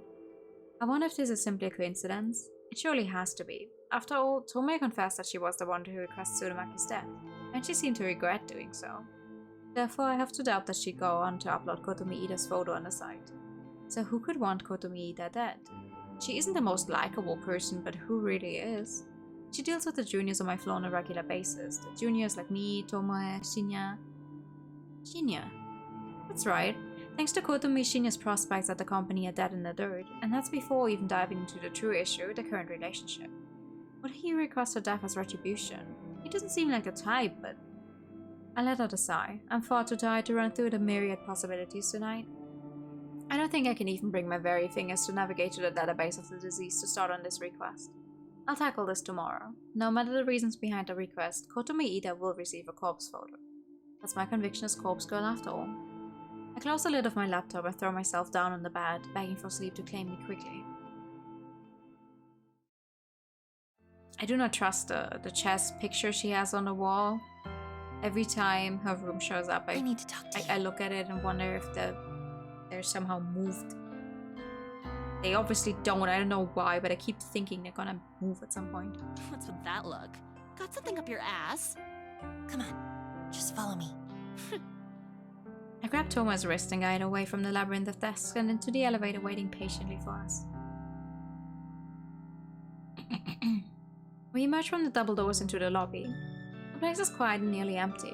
It offers significantly more privacy than the crowded 14th floor. God, your fingers are bony. You're pinching me. Sorry. I let go of her wrist and she rubs it gingerly against her clothes. Anyway, what's up? I hesitate for a moment. Even though I ran through the scenario in my head during the train ride, I'm still anxious about playing it out now. But the situation involves Tomoe, either directly or indirectly. As my friend, she needs to know. I think Corpse Girl is going to target Kotomi Ida. Huh? Did she get one of them photos? Her reaction is fairly indifferent. I thought after being involved in Tsurumaki's death, this news would have more of an impact on her. Well, no, I don't think so, but... How do you know then? That's hard to explain. Just bear with me. Kotomi and Shinya had a falling out. Because of her, his career here is at an end. I'm sure he told you about it. Yep. That makes sense. Shinya would confide in his girlfriend about his career, but I don't know the extent of Tomoe's inside knowledge. I doubt she knows the true nature of their relationship, judging by how nonchalant her reaction has been so far. So, if you can kind of guess what I'm getting at? What? I think, maybe, that Shinya requested her death. Shinya? Nah, he don't have it in him. Besides, that bitch has it coming. She does? Yep. I'm surprised you found out about it, but I plugged her photo into Corpse Girl's website yesterday. I thought you didn't want to use the site anymore. I'm stunned. I can hardly formulate a response to Tomoe's confession. Absolute skank. She deserves to die. But why? After you requested Akane Tsurumaki's death, why would you... Look, it's not about Shinya's career, alright? I spoke with him. Real deep and meaningful like. He confided in me. But since we're friends, I suppose I can share it with you. Kotomi Ida has been sexually assaulting he did him. talk about, okay. Seriously? I find a surprised reaction. In reality, I'm just more taken aback that Shinya actually confessed to Tomoe. It's been going on for months, he says. And now she's fucked his career up, so he'll have no choice but to leave the company. He leaves, and she gets off free without anyone finding out about what she's been doing to him. I hate her. I hate her so fucking much. I tried to digest Tomoe's words. I didn't know that Shinya has been putting up with the abuse for such a long time. So Kotomi's motive for ending his career was purely out of self-interest. She was probably looking for a reason, any reason to discard him, and that slight incident with Aoi was just good enough for her to seize. If he quits the company, she won't get found out. It's a simple plan, but utterly devious. We should tell someone what she's been doing. She can't get away with that. She ain't gonna get away with it. Corpse Girl's coming for her, remember? I can't wait to hear the news about Kotomi winding up dead somewhere. I hope she gets her throat slit. Yeah. But hey, how'd you find out about it? Tomoe cocks her head and gives me a concerned look. I brace myself as I watch the gears slowly turning inside her head, waiting for her to point a finger at me. I don't know why I thought it was a good idea to reveal this information to Tomoe. I should have just kept my mouth shut and fulfilled the request like always. Damn it, why does my curiosity always get the better of me? I'm going to cause my own demise at the rate I'm going. Oh, I figured it out. Kotomi must have received the photo and told you about it, huh? Yeah, because we're so close! Wow, that Corpse Girl sure works fast. Tomoe's gleeful expression suddenly caves in and she gasps. Wait a minute. Why would she even show you something like that? Yeah, that's what I'm saying. When I think about it, there was that time you got a photo but nothing happened to you. Then, the only way you could have really known about Kotomi is... I flinch as Tomoe takes a purposeful step toward me. Corpse Girl, aren't you? You have to be. It's the only thing that makes sense. I avoid my gaze and look to the floor in silence. Are you for real? I can't believe it. You took your sweet time figuring it out. Don't give me that bullshit. You can't expect me to figure out something like that if you're gonna try so hard to hide it. I mean, that was kind of the point, girl. What the fuck, girl? You get your rocks off by killing people? No, not exactly. I don't kill people. The hell you don't! Explain that bitch Tsurumaki. Hi. She killed herself. Yeah, she killed herself. That's the cover-up, right? I'm serious. She killed herself. But Corpse Girl encouraged her to do it. Tomoe blinks a few times, her face scrunching up and analyzing my blank expression. You're telling the truth. Holy shit. I can't believe this. You're really Corpse Girl? There's no going back now. After hiding my true identity for nearly a year, I've managed to reveal it to 2 people in less than 24 hours. I just hope I haven't made a fatal mistake. It's true. I'm Corpse Girl. Wow, fuck me, right? All this time I've been thinking you're just some goth skank with weird hobbies. But you're actually pretty fucking cool. You're actually doing something with your life. Huh? That is a way more positive reaction than I was expecting. Angry? Why would I be angry? God, this is the coolest thing that's ever happened to me. I'm friends with fucking Corpse Girl. And people said I'd never amount to nothing. Though it took me long enough to figure it out. I ain't the sharpest light bulb in the shed. Yeah. I can't argue with that.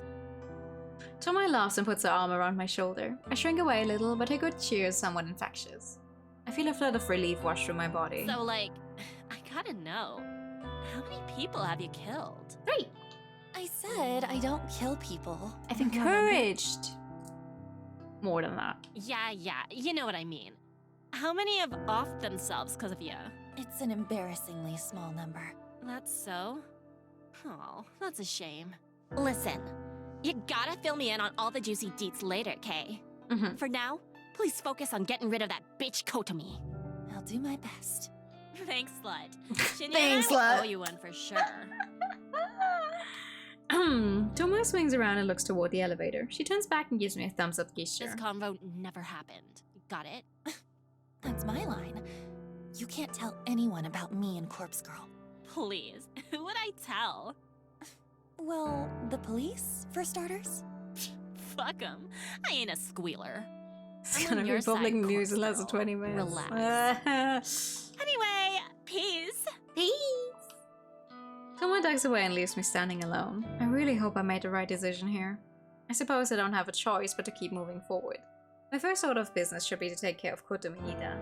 If I can get her to kill herself, it'll prove to Tomoe that I'm not messing around, and it might cement our friendship even further. I just have to get through the rest of the workday, then I can return home and focus on crafting Kotomi's corpse photo. That's when a real fun will begin. Who would I tell? And their parents and their grandmothers on both sides of the family. I reach into the drawer and clutch a cheap plastic burner phone between my fingers. Crafting the photo of Kotomi Ida is done. All I need to do now is send it. I thought about waiting until tomorrow, but I already put off making the photo for a day, so I'll make my move tonight. During editing, I typestamp the photo with tomorrow's date, 10:46 AM. It doesn't leave much time if Kotomi receives the photo tonight, but I'm confident the plan will be effective. Kotomi will look at the photo tonight. She'd either freak out and end it all immediately, or, after a sleepless night of anxiety, she pulled the trigger, figuratively speaking, instead of going to the office in the morning. I could cross my fingers and hope that by divine intervention someone else will take her life, but based on my recent failures, I don't think that's likely anymore. If anyone else was ever involved in the deaths of Corpse Girl's victims, I don't think they're still around. Why else would my last few attempts have failed? No, my best bet is to urge Kotomi to simply kill herself. A convincing enough corpse photo might be enough to lure her to her death. When I turn on the burner phone, I'm happy to see the battery is still charged. I load up the phone number masking app, enter my trademark digits, and then shoot the phone into the network. The photo, not the phone. If Kotomi is a screen addict like the rest of society, she'd be freaking out in about 10 seconds. Since the victim is going to have a quick turnaround time, I'll take the burner to the back shed tonight to store it, and I'll ditch it on the way to the office tomorrow. I'm not expecting a reply within such a narrow time frame, so there's no need to hold onto the phone for 24 hours like I normally do. Touching the phone with one hand, I grab my keys from the kitchen bench with the other. Step toward the front door. Oh. The phone in my hand vibrates violently and I nearly drop it in terror. What the? I bring the screen swiftly to my face and read the alert. One new message. Without thinking, I unlock the phone and open the message. It's a reply from Kotomi Ida. You think this is funny? I know who you are. I report you to the police. Oh my god. Holy shit! She actually replied! For the first time since Corpse Girl started her groundwork, I've actually received a reply from a victim. Even though I used the number mask, there's actually nothing stopping someone from directly replying to my message. A reply message will still get sent through the network and back to the burner phone SIM card. The number mask is simply a stealth tactic, disabling the ability to view what the phone number actually is. It doesn't prevent replies. I discarded burner phones anyway, but it's an extra layer of security, not to mention a bit of a calling card. Judging by Kotomi's response, I assume we have a fight on our hands. She's not going to give in easily. The threat about reporting me to the police is a bluff. I'm confident that she could possibly know my identity. I've been waiting for this. I've been waiting for this. For someone to reply. I can finally put my contingency plan into practice. I've been holding out for this moment. I feel a weak grin split my face in two, and I mash my fingers against the screen as I compose a venomous reply. You like that photo? That's you in about 12 hours, unless you follow my instructions. The message sends in an instant, and I eagerly await the next reply. I'm not left waiting for long. Kotomi's response comes through within seconds. My attitude has completely changed. Please, I'll do anything. What do you want? I called your bluff, you piece of shit. Now you'll do what I tell you to. Oh yeah, the new Noriko is totally normal. Enter my instructions clearly and concisely. Like 500,000 yen into a bag, put it in coin locker 6644 at Shinjuku Station. Retrieve the item already inside. Put the locker key inside a full soda bottle and leave it on top of the locker. After I send the message, I decide to add one last bit. Do it now. Make sure no one sees you. Then go to platform 12. Do not board a train. Await my instructions. Satisfied with this addendum, I hit send. If Kotomi truly fears for her well-being, she'd carry out the instructions. Her response arrives shortly. Okay, I'll do it. I'm going there now. Yes! I've done it. I've convinced her. I collect the money once I'm sure she's no longer hanging around. Are you sure she's not just going to call the police? And have them stake out the place? 500,000 yen is nothing to sneeze at. It's not life-changing, but it'll cover my rent for a good few months. I chose this amount to simply test the waters. Asking for an insane amount would make it impossible for a victim to follow through. But I figured someone like Kotomi, an exec for big company, would easily have access to this much dough. I will collect the money, and if everything goes well, Kotomi Ida will disappear before sunrise. Or you'll be in jail. That is not number 12. Though the hour is late, quite a few commuters are still navigating through Shinjuku Station's wide platforms and an underground labyrinth. The train station beneath my feet is a sprawling metropolis that extends below the city. It's packed with restaurants, shops, and other outlets. But as I'm standing on one of the countless train platforms above ground, that world might as well be a completely different dimension. The only problem is that I'll have to brave the maze as soon as I descend the platform stairs. I tend to get dizzy in such places. My normal morning routine doesn't require me to travel through the underground plaza. I'm able to exit the station within minutes of my train arriving at the platform. Still, I'm somewhat familiar with the layout of the underground. I know exactly where coin locker 6644 is located. Coin lockers in the train stations like these are a popular way for people to store luggage or personal belongings for a few hours at a time. In Shinjuku, it can often be difficult to find even a single available locker, but coin locker 6644 is special. I approach it from the main passageway of the underground and my eyes take in the familiar sight. Hey. I still think she's absolutely running into a trap here. I don't think this Kotomi person's gonna let herself get fucked over quite that easily. Locker 6644 sits in the middle row, nestled between countless other lockers. Across its door is a thick coat of graffiti, colorful curse words sprayed on with thick paint adorn the locker. Graffiti is such an eyesore that it acts as a deterrent to anyone who might want to store their belongings. The icing on the cake is the condition of the coin-operated lock. The thing is busted and dented from physical abuse, like someone has tried to pry into it with a crowbar on multiple occasions. However, I know from testing it firsthand that the lock still works despite its battered appearance. Then I'm gonna spray the detective and have him appear all of one.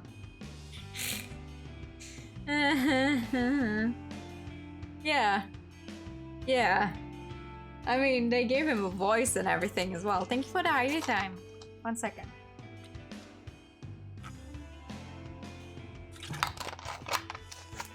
That's the thing, right? That's the thing with indie games. It's like, they're not gonna give a character a sprite for a one-off scene, especially not if he's voiced. Unless they're playing a very elaborate game of reverse psychology. No one in their right mind would use this locker, and that makes it a perfect spot to host my pickup. Glancing at the locker, I notice that a soda bottle sits on top of it. A soda bottle full of bubbly opaque liquid. I quickly look around to make sure that Kotomi Ida is nowhere in sight. I walk past the locker and complete a lap around the immediate area, scanning thoroughly for her. But she isn't there. In fact, there are very few people in this little section of the station. Good. She followed my instructions perfectly. After leaving the key in the soda bottle, she left immediately. I approach the locker once more.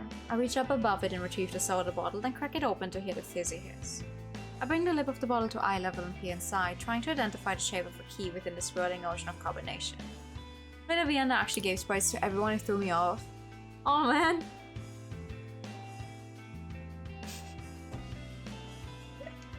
There it is! I try to fish inside the narrow bottle opening with my fingers. Thin though they are, I can't squeeze more than one finger inside the bottle at a time.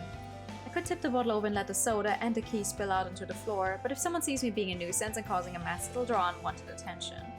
I've got no choice but to chug back some of the soda and try to catch the key in my mouth. As disgusting as the concept is, I need to steer myself. I raise the bottle to my lips, tilt my head back, and pour the foul liquid into my open mouth. The saturating tang of artificial flavoring assaults my taste buds, and I immediately want to vomit. But I'm committed to seeing this through. I can throw up later. The most important thing is getting the key. It isn't until the bottle is half empty that the cold metal key drops into my mouth. It clangs against my teeth and I nearly choke in surprise. Sputtering and spitting, I feel droplets of soda running down my chin.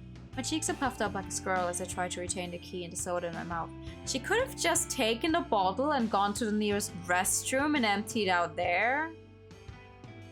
Just saying. I reach my fingers into pursed tight lips and recover the tiny key. I quickly swallow down the rest of the soda in my mouth, trying hard not to release a repugnant felt. I turn the key over in my hand and smile. My sticky teeth adhere to my lips and it takes me a few seconds to lick them clean.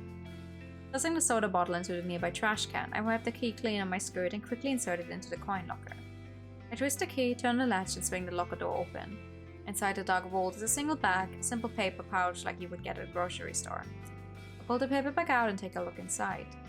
Thick stacks of 10,000 yen bills fill the bag. I'm not foolish enough to stand here and count it out, but I'm confident that the amount is at least pretty close to what I requested. It worked!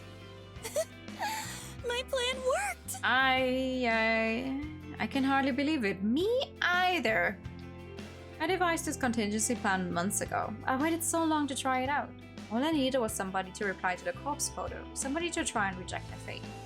I wanted to prove that people would bow to fear and do anything to save their own skin, and it seems that I was right. Just one more thing to do. I fold out the paper bag and clutch it tightly. With my free hand, I pull the burner phone out of my handbag. I compose a message to Kotomi Ida, who should be obediently waiting above ground on the train platform. When the next train arrives on your platform, stop the first person to disembark. You must kill them. If you escape, leave this prefecture and never return. It's done.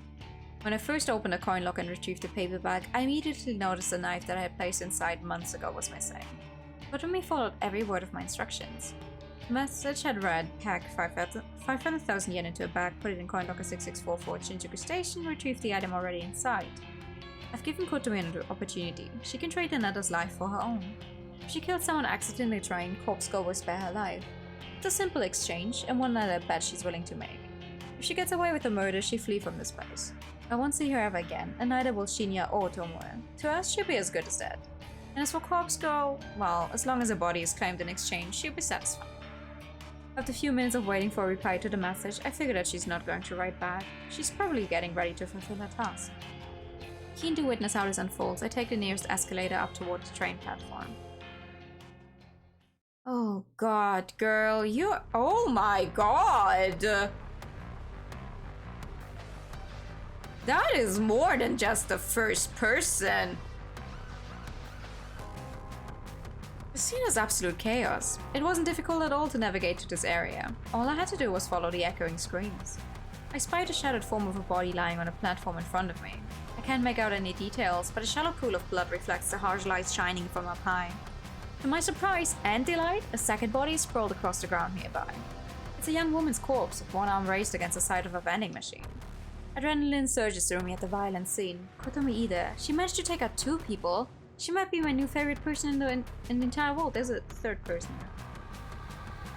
I hear panicked voices in the background and I turn my head slowly. What the? Oh, there's more! 2 more bodies are on the ground. 2 men in expensive-looking suits are collapsed in puddles of their own lifeblood. One of the men is still moving and groaning, pleading for somebody to stem the tide of gore.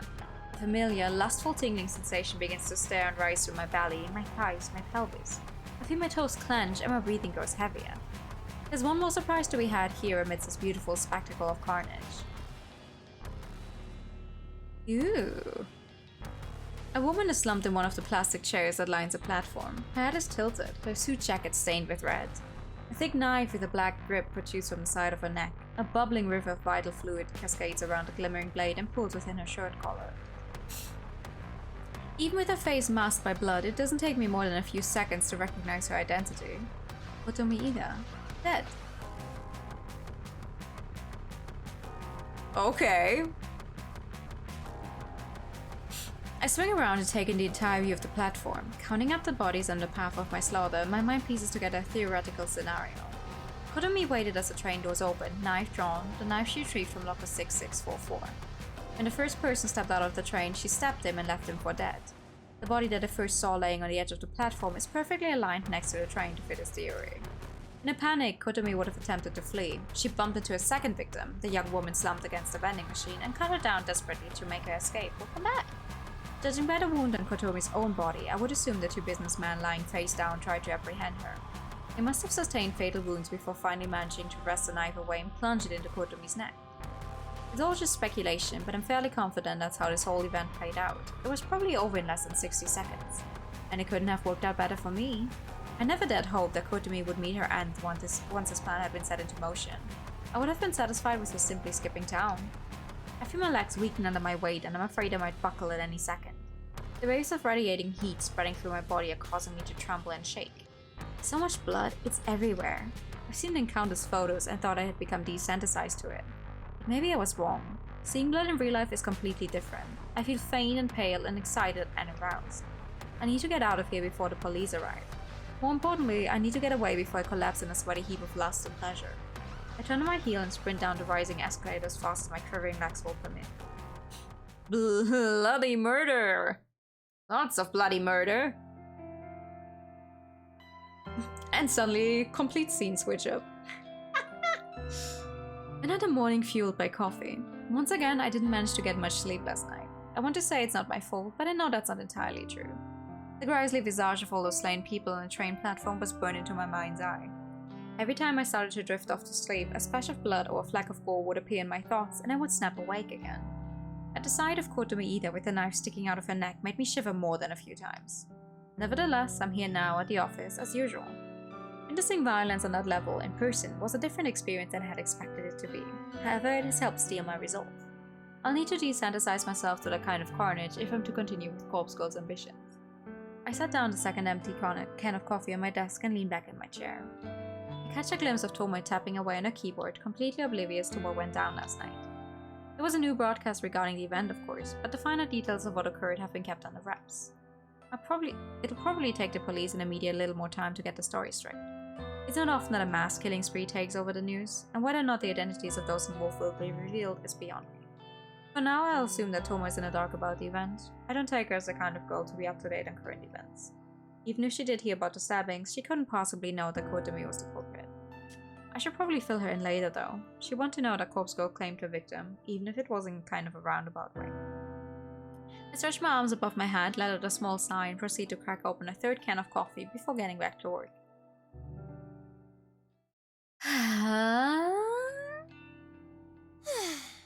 You got a minute? Shit, yeah. I wanted to speak to you anyway. Oh, okay. Well, you go first. For sure. Well, I wanted to thank you for killing Kotomi Ida. I don't know how you did it, but thanks. Huh? How did you know she died? Oh, come on. She didn't come in today, right? And there was that brutal stabbing incident over at the station last night. I guess she does know about current events. It don't take a genius to put 3 and 3 together. It's 2 and 2 together. That shit went down so close to here, where we spend so much of our time. Chances were good that it affects someone you know. Okay. I shake my head at her logic. The city is home to more people than you could count. I don't know how she came to the conclusion, but the fact that she's actually correct just blows my mind. Well, yeah. I guess That's it then. I'm thankful. For serious. And Corpse Girl really did me and Shinya solid. If there's ever anything you need, like, no matter how dirty, then count me in. I owe ya. Thanks. I'll keep that in mind. Sure. So, like, what'd you want to say to me? Exactly what you just did. Oh, I was going to tell you that Kotomi is dead. Beat you to it, skank! But I got a question or two. How'd you get someone to go on a killing spree and take Kotomi out along with the others? Good question. I don't fucking know. I mean, it wasn't you going around stabbing people, was it? No, of course not. Oh? It kind of happened outside my control. I sent Kotomi a photo of her corpse, just like Corpse Girl's standard mode of operation. And I gave her the instructions to kill someone, if she didn't want the circumstances of the photo to come true. Holy shit. She kinda ran with it, I guess. Seems like she took out 4 people before someone fought back and stabbed her. I think I'm in love with her. You weird slut! That's horrible! What can I say? She went above and beyond. Still, thanks. Really. Shinya will be stoked. That's okay. Just doing Corpse Girl's job. Where is Shinya, anyway? Oh, he was in earlier. Went home a bit early because he wasn't feeling well. Think it was just because he was dreading running into Kotomi, but... well, he'll sort himself out soon enough. You know, Noriko, you've changed a lot. In a good or a bad sense? I have? Toads. I mean, I know you act different around me now that we're friends, but it's more than that. You look, I don't know, kind of better? Healthy or something? Oh. I didn't know about that. I actually take my medication now. Serious, though. I don't know. Maybe I just see it different now that I know who you really are. Maybe. Anyway, I'm gonna get going. You wanna grab a bite or something? Not today, sorry. Maybe another time? Sure thing. Right. See you, skank! Bye! Tommy slaps my shoulder affectionately and takes off toward the train station. If I remember correctly, she did say that she'd be happy to help me out in the future, no matter how dirty the work is. I'll definitely have to take her up on the offer if the need arises. She's finally taking meds! Yeah! And eating more often. Another interesting thought crosses my mind. Tomoe seemed kind of surprised that I managed to manipulate Kotomi into going on a killing spree. To be honest, I'm also amazed I managed to pull that off, which gets me thinking, would it be possible to manipulate more people in the future? After all, I came out of last night's ordeal with 500,000 yen in cash and a bunch of bodies claimed in Corpse Girl's name. It's a fascinating prospect. There might be something to this. If I can successfully pull the right strings, Corpse Girl's ultimate ambition might be fulfilled sooner than I thought. I continue to dwell on the unlimited possibilities as I make my way to the station. I think it's so fascinating that she doesn't really bother to think about how all the murders actually take place. Like, girl, I don't think the average person would go on a killing spree just because they received a photograph of their maybe corpse. But we don't care. Standing on a train platform, and thankfully not the same one from last night, which has been temporarily closed, I stare into space, completely lost in thought. I start to wonder how Kojiro is getting on with finding us a suitable location. As I fantasize about having an abandoned warehouse or factory to call our own, my phone cries out desperately for attention. I retrieve it from my handbag and glance at the screen. Kojiro is requesting a noise voice chat. I absentmindedly wonder if he read my mind and knew I was thinking about him as I answer the call. Hello. Want to see the place? No greeting, huh? Sauce. Hi. Sauce. Want to see the place? Can you talk like a normal person, my guy? What if I'm busy Sauce. right now? Sauce. You busy? No. Right? Want to see the place? I roll my eyes and decide to just go along with it. After all, I'm dying to move ahead and see what kind of location he has secured for our work. Yep.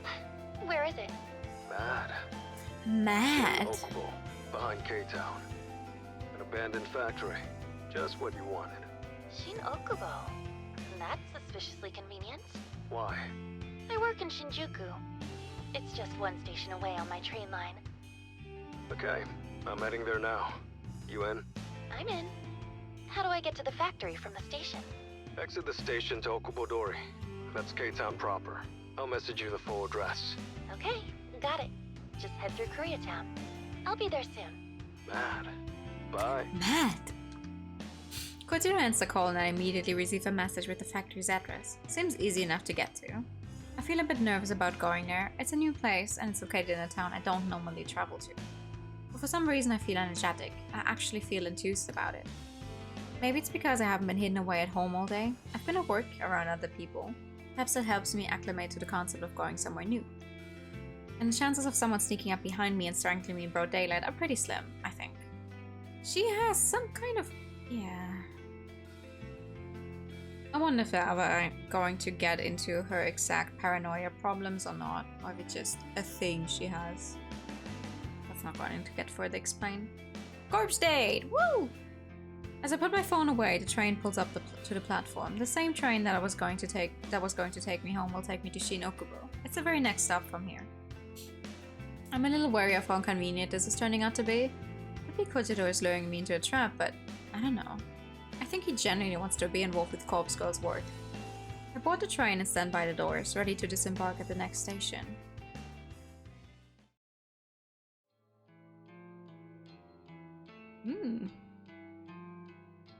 The abandoned factory is almost exactly how I imagined it would be. Tall, broad, foreboding, eroded and worn down with brick walls and steel sheeting covered with thick layers of black exhaust. Gigantic metal pipes protrude from within and wrap around the exterior, only to re-enter through vents here and there.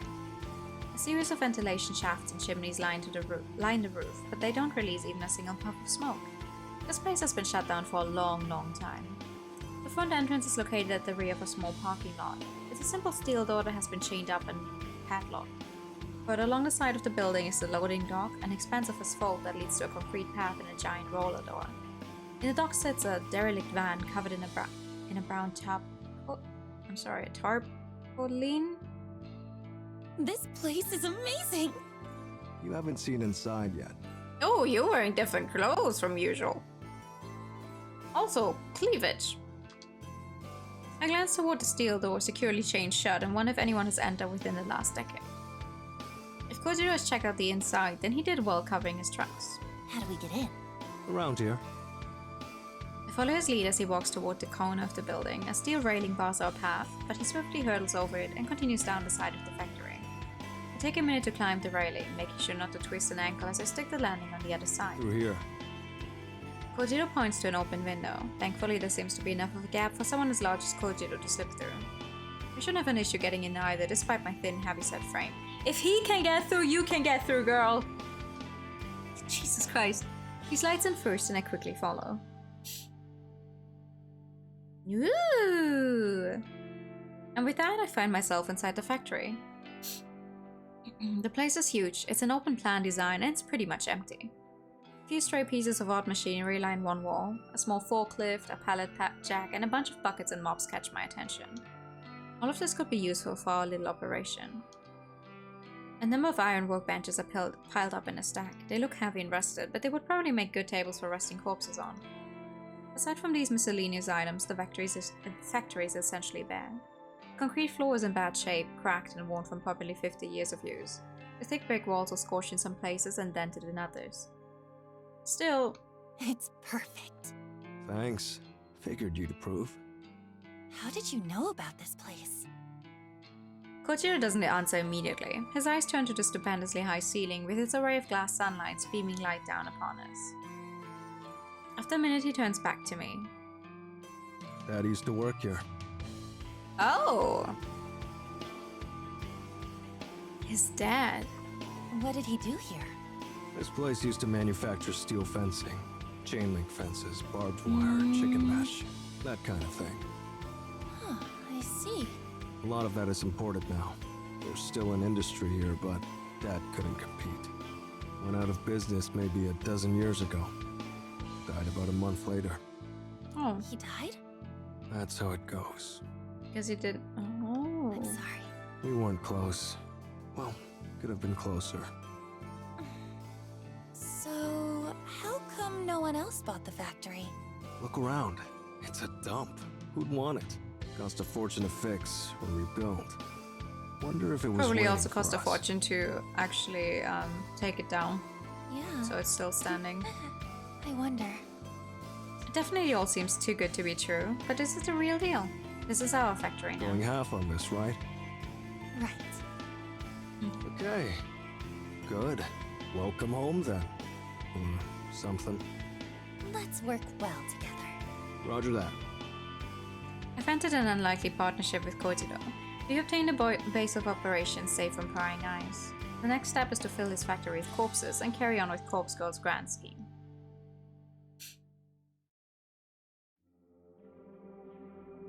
Thanks for accompanying me home. No prob. Should I come upstairs? No, I don't think that's necessary. Okay. By the way, when are we starting work? Well, as soon as as soon as Corpse Girl receives another request for a death, we can start on it. Oh, no grand heist from the morgue first?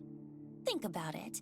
It's important that the cadavers I use match the details of my victims. That makes sense. I won't know what kind of cadaver to use until I receive a photo of the victim.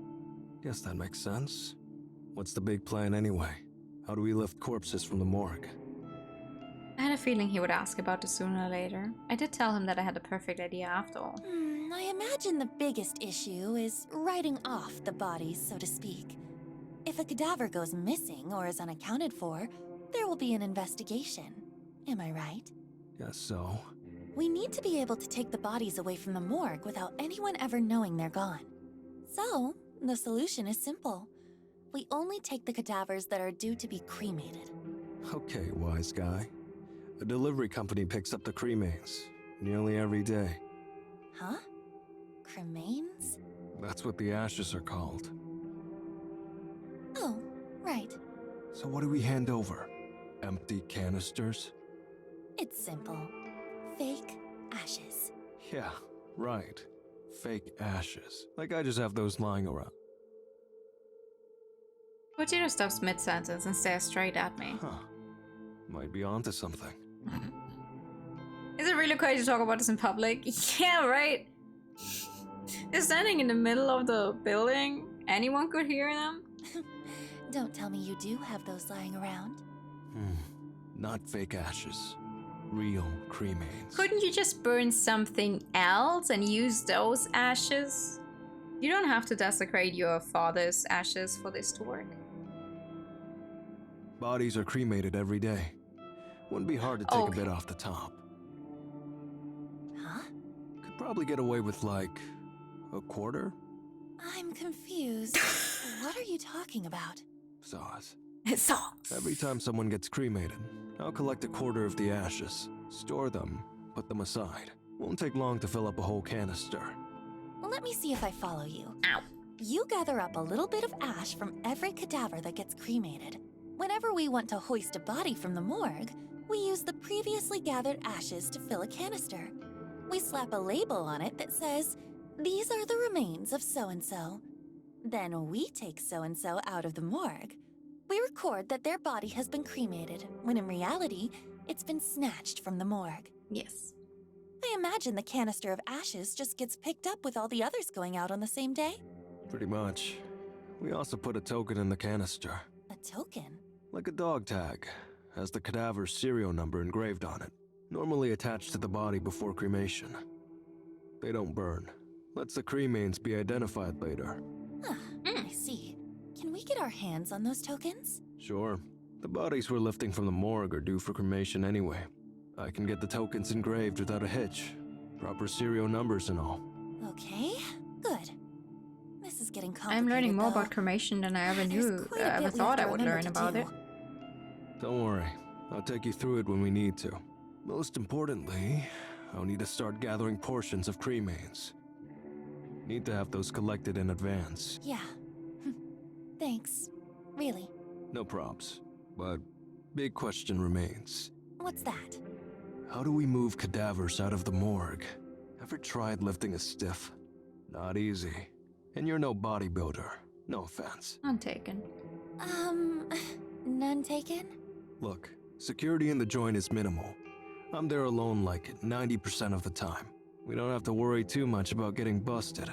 As long as we cover our tracks, of course, and only take cadavers we've written I off, still as think you you put guys it. shouldn't be talking about this in Bodies public. nobody... Hang on. Oops. Are there security cameras, alarm systems, anything like that?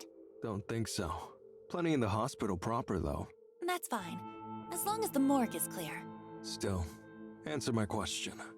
How do we move the bodies? You got a hearse? A truck? No, but surely we could get something. What about a small van? You got a license? No. Need a driver's license. And not just that, needs to be suitable for a van. A medium vehicle license, I think. Oh, I don't have a license, but surely driving a van can't be that hard, right? We could just rent a van and wing it. Yeah. And then get held by the police. And then you don't have a license. And then you need to explain why you have a dead body in the back. Girl, are you fucking stupid?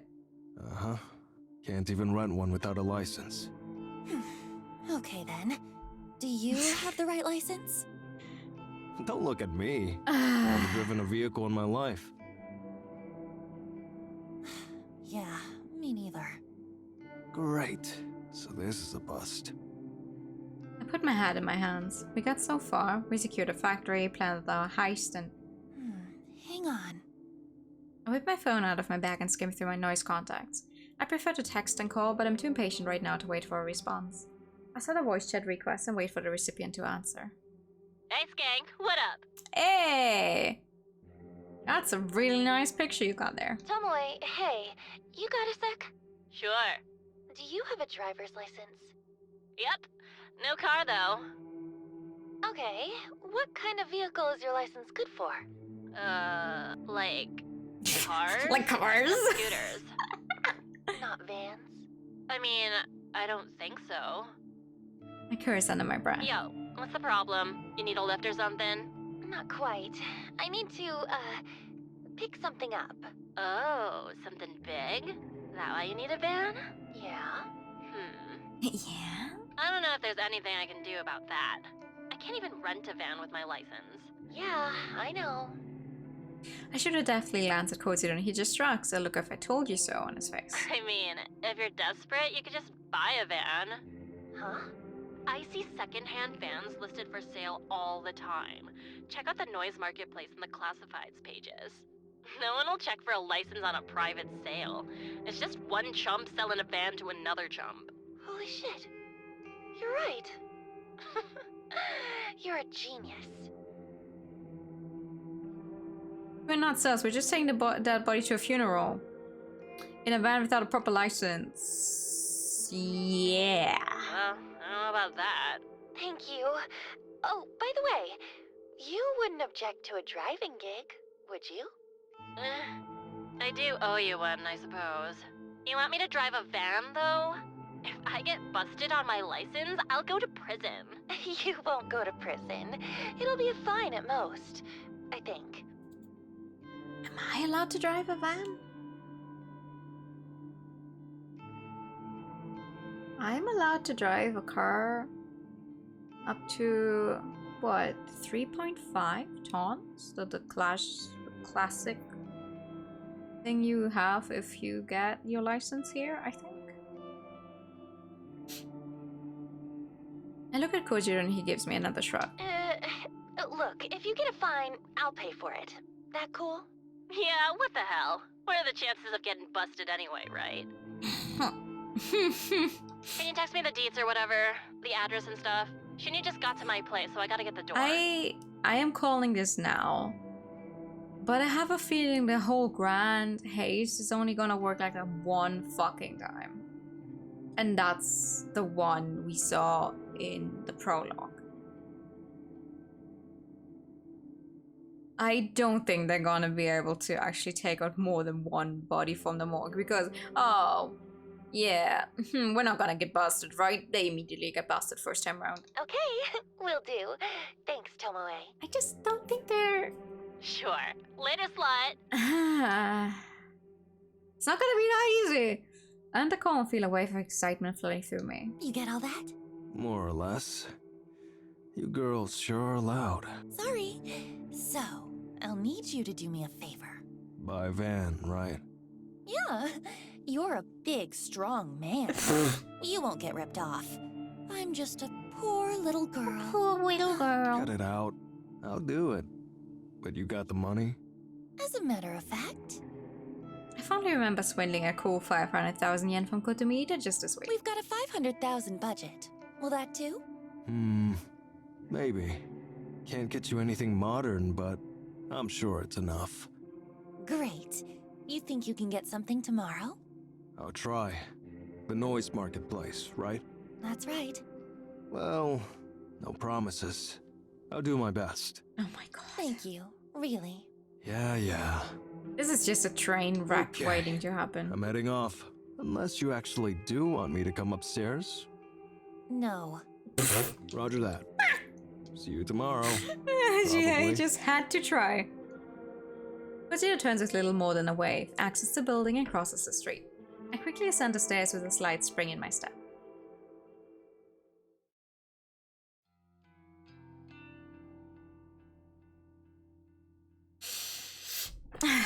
I'm more eager than usual to get the day started. When I get out of bed, I take my medication just like usual. I've been good at keeping up with it lately, sticking to my newfound convictions. I wash down the tablets with a glass of water. After getting dressed, I put on my makeup. The same morning routine, the same movements, the same actions. But I feel good today. I'm not dragging my feet. I'm happy that things are moving forward, both for me and for Corpse Girl. As I'm packing my handbag, I receive a call from Aoi. Aoi. I haven't spoken to her for a little while. In fact, the last time we spoke, I think it was back when she didn't come into the office for her first day of work. It's nearly 2 weeks ago. Shit, I really dropped the ball. I'm supposed to be trying to look after her, but I've been so caught up with my own crap. In addition, I've been actively trying to put out of my mind in order to get over my feelings for her. But now I feel like I've just neglected the poor girl at a time when she needs me the most. I hurriedly answer the call, too guilty to keep her waiting any longer. Aoi! Hey! Noriko? I'm so glad you called. I've been a terrible friend. I haven't kept in touch with you. No, it's okay. Really, I've been busy. I should have called you earlier. Seriously, I'm sorry. It's okay. Did you want to talk to me about something? Yes. Well, I think so. Please, you can talk to me about anything. I'm Noriko, remember? Still wait for you to access a website in IRL. I don't think they made a website for it.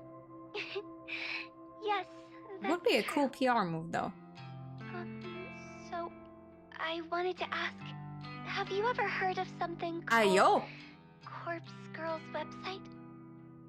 Aoi knows about Corpse Girl? Yeah, I've heard rumors. Really? Wow. So, does it really exist? Oh no. Apparently, Yeah. I couldn't find any solid information about it. What is it? Well... Oh. Excuse me. Aoi's so sweet and innocent. Does she need to know about a website designed to conjure the omnipresent specter of death? Oh. it's all just hearsay. I wouldn't take it too seriously. Oh, but I want to know. You can just Google it. Well, people say that you can use the site to request somebody's death. Requested death. But how? How does it work? How would I know? Really, I don't know. I've heard that the victim receives a photo of their own corpse. The photo is supposedly sent from the future. Whoa. Really? That sounds like something from a manga. Yeah, suppose it does. Have you ever used the website? No. Of course not, silly. What kind of person do you think I am? Sorry. Why are you so excited about this anyway? Oh, no reason. I kinda just like weird stuff like this. You do? Oh, I never knew that. You don't know everything about me, Miss Noriko. Even through the phone, I can sense that Aoi's in a happier mood than usual. Her cheery voice gives me a sense of nostalgia, and I think back to the time we spent together in school. Don't go using the site, okay? It's not good to mess with crap like that. Aoi, I see through you. Don't worry. I wouldn't use something so scary. I just heard about it and, well, I got kind of curious is all. Alright. By the way... We're gonna have a new quest in a few hours, aren't we? How is everything? Oh. Are you still working at the maid cafe? Yeah. And that customer of yours? He's still around. You're not in trouble, are you? No. A light suddenly switches on in my mind and I realize why Aoi was asking about Corpse Girl's website. Aoi, you're not thinking about requesting that guy's death, are you? Aoi, you told me that you didn't even want to get the police involved. Now you want him dead? It's not what you think, okay? You think she's the one who submitted Noriko's name? I mean, it has to be... Ow! It would be possible, because it has to be someone who has Noriko's phone number, right? And I doubt many people have Noriko's phone number. If he dies, it won't be because of me, right? Then the rest of my family won't know I was involved. They won't disown me or think less of me. Aoi, look, I'm not going to go ahead with it, okay? Besides, you don't even believe the site works, so... I feel terrible for Aoi. Part of me wants to scream for her to do it, to request that asshole staff and let me or Corpse Girl take care of him, but part of me knows that she can't handle it. She would be crushed with guilt if he really did die. She's delicate and emotional. Being responsible for the death of another human being, a family member at that, would devastate her. Aoi, my best advice for you is to go to the police. Don't mess with requesting his death. Hey, I gotta go now. I can see her pouting face in my mind. The face she makes when she doesn't get something she wants.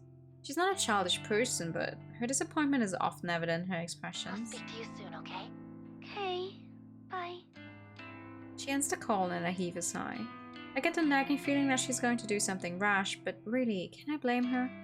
The guy, whoever he is, has been harassing her for so long, it's only natural she'd be at her wit's end.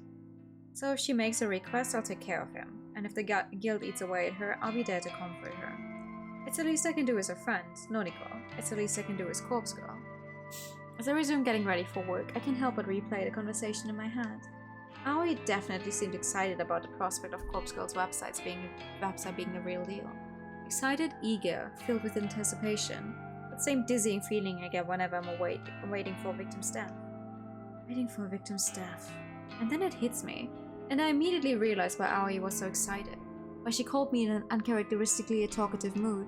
She wanted my opinion on Corpse Girl's operation. She wanted affirmation, confirmation. She wanted reassurance that her victim really is going to perish. She doesn't know that I'm Corpse Girl, she simply wanted a knowledgeable friend to confirm if the rumors are true. Because she has already submitted her victim's photo to the website, and she can't wait to find out if he's going to die. Throwing my hand back to the floor, I grab my laptop from the bed. It's right where I left it before falling asleep last night. I boot it up and log onto Corpse Girl's website.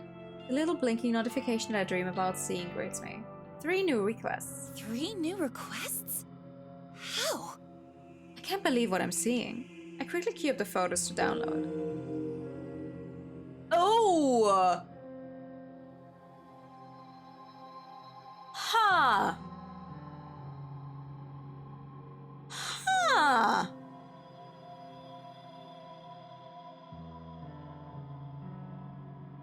After a few seconds, they all open up, and I flick through them with a dumbfounded expression plastered across my face. They're all female, so that rules out my theory that Aoi has requested the death of the guy harassing her. I suppose she really was just excited about the prospect of the website, but hadn't actually gone through with anything yet. But what really surprises me about the new request is that I recognize one of the young women. Yet another person I'm familiar with.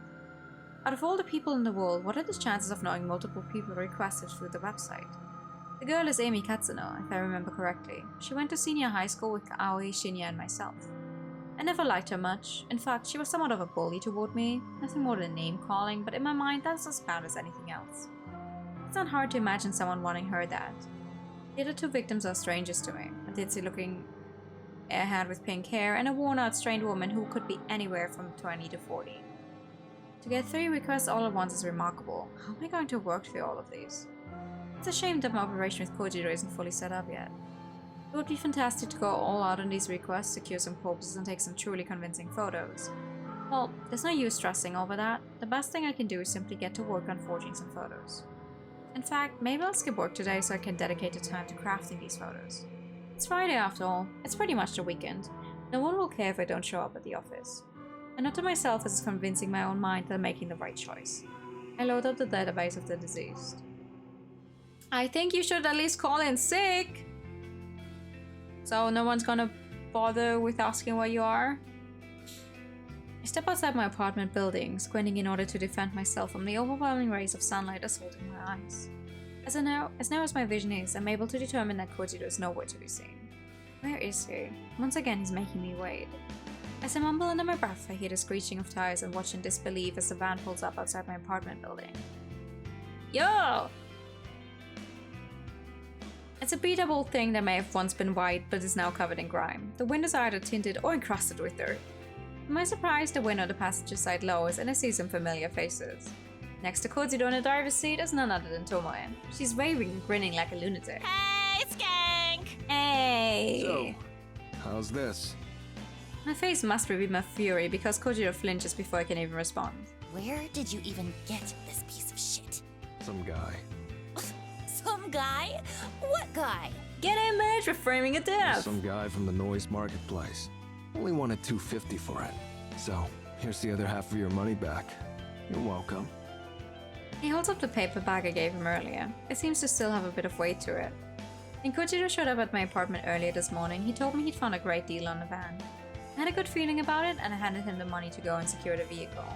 However, he mentioned that he needed a driver to hold it back. He asked me to call Tomoe for assistance. Thankfully, Tomoe agreed to help. Any opportunity to leave the office was good enough for her. I never expected her and Kojiro to come back driving a death trap on wheels. Unbelievable. We're not going to die in this thing, are we? Fuck around, find out. Who knows? It has AC! Great. Did you ask the guy if anyone has ever been murdered in it? What do you care? He's gonna see a lot of corpses before we're done with it. He's got a point, but I still don't feel good about it. We're picking up corpses in this thing. It's important. And you owe me one, remember? That shit's gross. I don't mind driving, but come on. Ugh, whatever. As long as I don't have to so touch funny. nothing. Oh, we're gonna be transporting corpses? Ew. Whatever. I'm doing the heavy lifting. Don't worry. Tomoe leans over Kojiro and squeezes past him awkwardly to speak to me in a hushed voice. Who is this weirdo anyway? When you said you wanted me to go pick up a van, I thought you'd put me in decent company. Sorry. He's my business partner. This is all for corpse girl shit, right? Well, whatever. I'm cool with it. Just hope this dude doesn't try to cut me or nothing. She pulls back and gives Kojiro some air. Anyway, get in. Huh? Why? Going to the morgue. Hang on. I haven't planned anything yet. You want to do this now? If not now, when? Any other time, after I've had a chance to get organized. You have requests, right? Yeah, 3, actually. Right. So let's go get some bodies that match. Woo! But you haven't even had time to put aside any ashes. You were gonna collect a little from each cremation and put them aside and... Already done. Seriously? I mean, you would be surprised by how many people get cremated every day. Worked night shift last night. Got like 3 or 4 canisters saved up. You said you've got 3 requests? Well, how convenient. But... This operation was your idea. Just get in, You wanna do it Noriko. or not? I'm just not ready. Kojiro thinks he can just rock up to my place and take me to the morgue, somewhere I've never been. I've had no time to prepare myself, no time to even think about it. Visiting the factory yesterday left me feeling pretty exhausted. Having to tackle another new place today is simply too much to ask. I told you I'd guide you through the process, right? There's nothing to worry about. You don't understand. I've never been to the morgue before. Tomoe shoots me a quizzical look from behind Kojiro. You nervous? I think I understand. For me, it's the most relaxing place on earth. My little sanctuary. Of course it is. Really? Sure. No one to talk to me, no one to bother me. Unless you count the dead, of course. I suppose that's true. And you won't be alone. You've got me and this chick. You don't even know her name. It's Tomoe. Thank you very much. Right. Sauce. I take a deep breath and brace myself for the next thing I'm about to say. Okay, let's go. Kojiro's right, everything will be okay. I need to get used to going to the morgue. It's a new place, but it's going to be an essential place. I tell myself that this is all for Corpse Girl. For me. For us.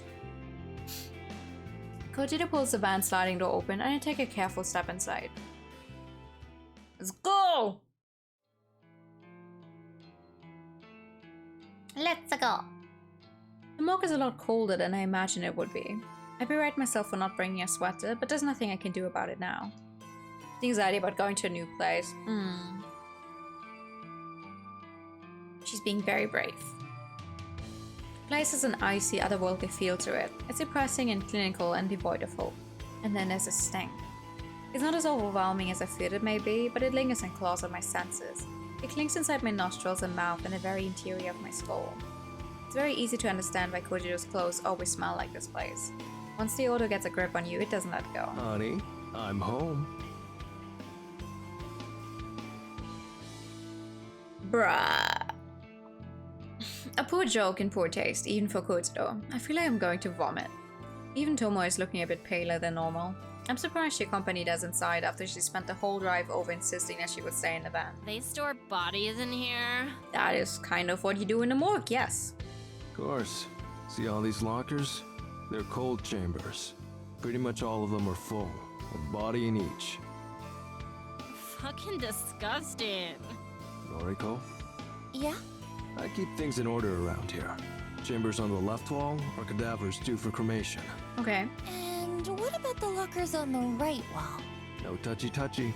No touchy-touchy. They're new arrivals or they're being collected for some reason or other. Autopsy, funeral, etc. Got it. So, we can only make use of the cadavers in the lockers on the left. No touchy-touchy. That's a bingo. Yes, touchy-touchy. I listlessly wander over to the left wall. There must be dozens of cold chambers here, all lined up in neat rows. Some doors are slightly ajar and peeking inside reveals that they're empty, but the vast majority are sealed tight, the occupants within sleeping soundly. Hey, question. Shoot. How do I know who is in each locker? Like, if I wanted to get an old woman's corpse, do I just have to search blindly? Nah. Okay. Then what do I do? Come here. I walk over to Kojiro and follow him to a large computer monitor mounted on the far wall. He taps on a little panel inset into the wall and a shelf pops out revealing a keyboard and mouse. Familiar with databases? Database, just standing in the database. Somewhat. Perhaps all my data entry experience at Temujin will pay off here. It's pretty simple anyway. Live database contains the current inventory items. Ew. Ugh. You refer to these bodies as inventory items? Well, yes. They're not gonna start moving. They're dead. What would you call them? Well, like, they used to be real people and shit, right? Why not show some respect? They used to be people, yeah, but they're dead now. I don't understand. They're cadavers. More like bada-based. It's not wrong to see how it might be disquieting. Yeah.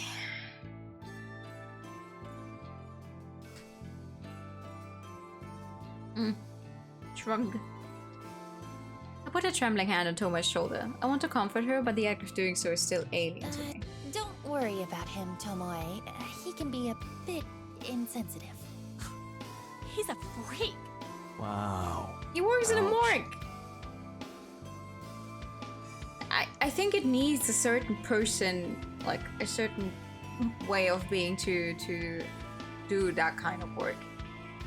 It's definitely not for everyone. Tomoe scoffs and makes a gesture with her middle finger. I'm a little surprised that she's so bothered by this.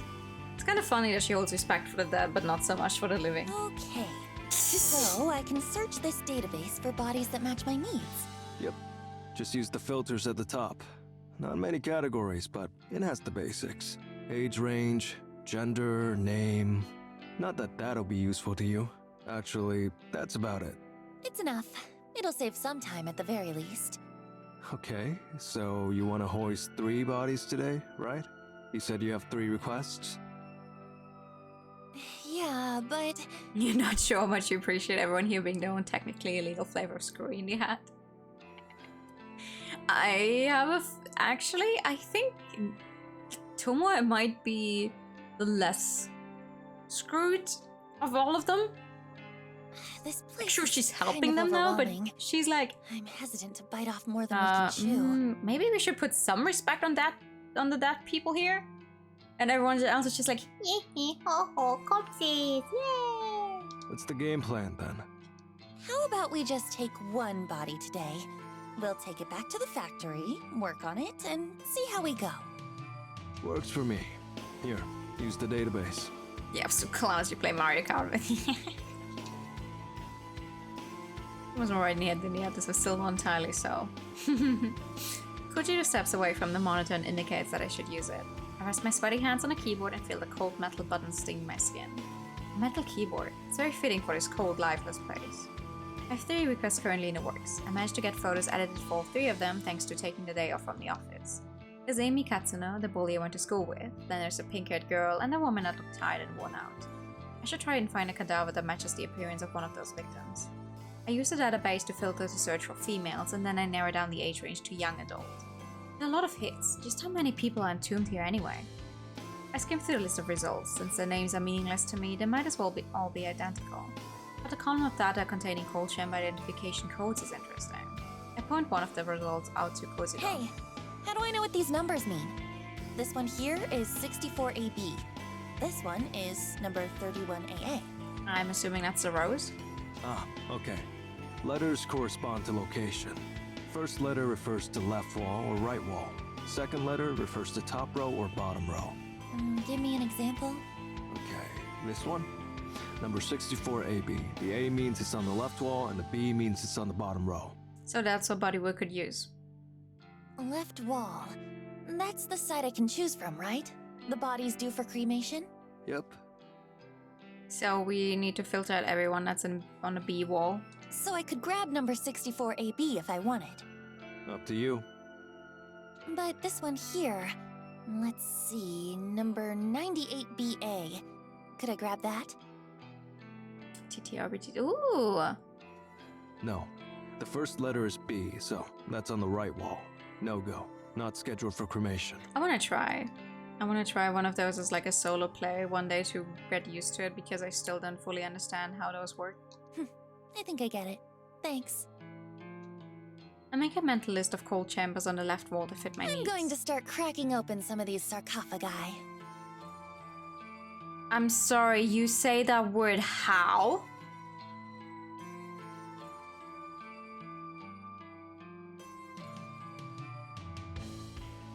I was surprised that... I do not know. Every single time a word in English ends with an I, I'm surprised that it's actually pronounced with an I. I know the word. It's just I never would have pronounced it this way. Good thing this game is voiced so I could not make a fool out of myself more than usual.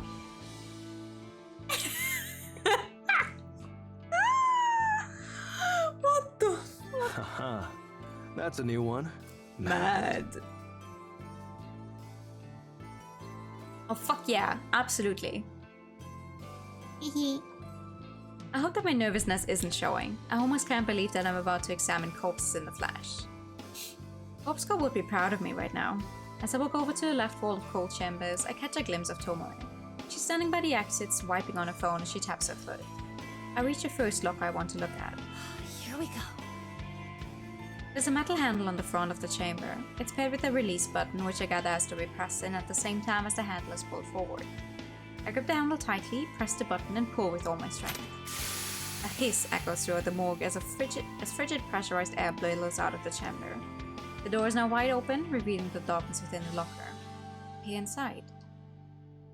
Any word that ends in us, the plural ends in I, pronounces I. It's just because the word exists in German as well. Like sarcophagus, I think, does exist in German. We do a plural thing with the I at the end, but the I, German I is pronounced like the English E. Which actually fucks over a lot of people when per German people when they learn English. Because our E, you say E. And our I, you say E. I can make out the shape of a body bag lying atop the sliding tray inside the locker. I thought the body would slide out automatically. Son of a guy. Son of a guy.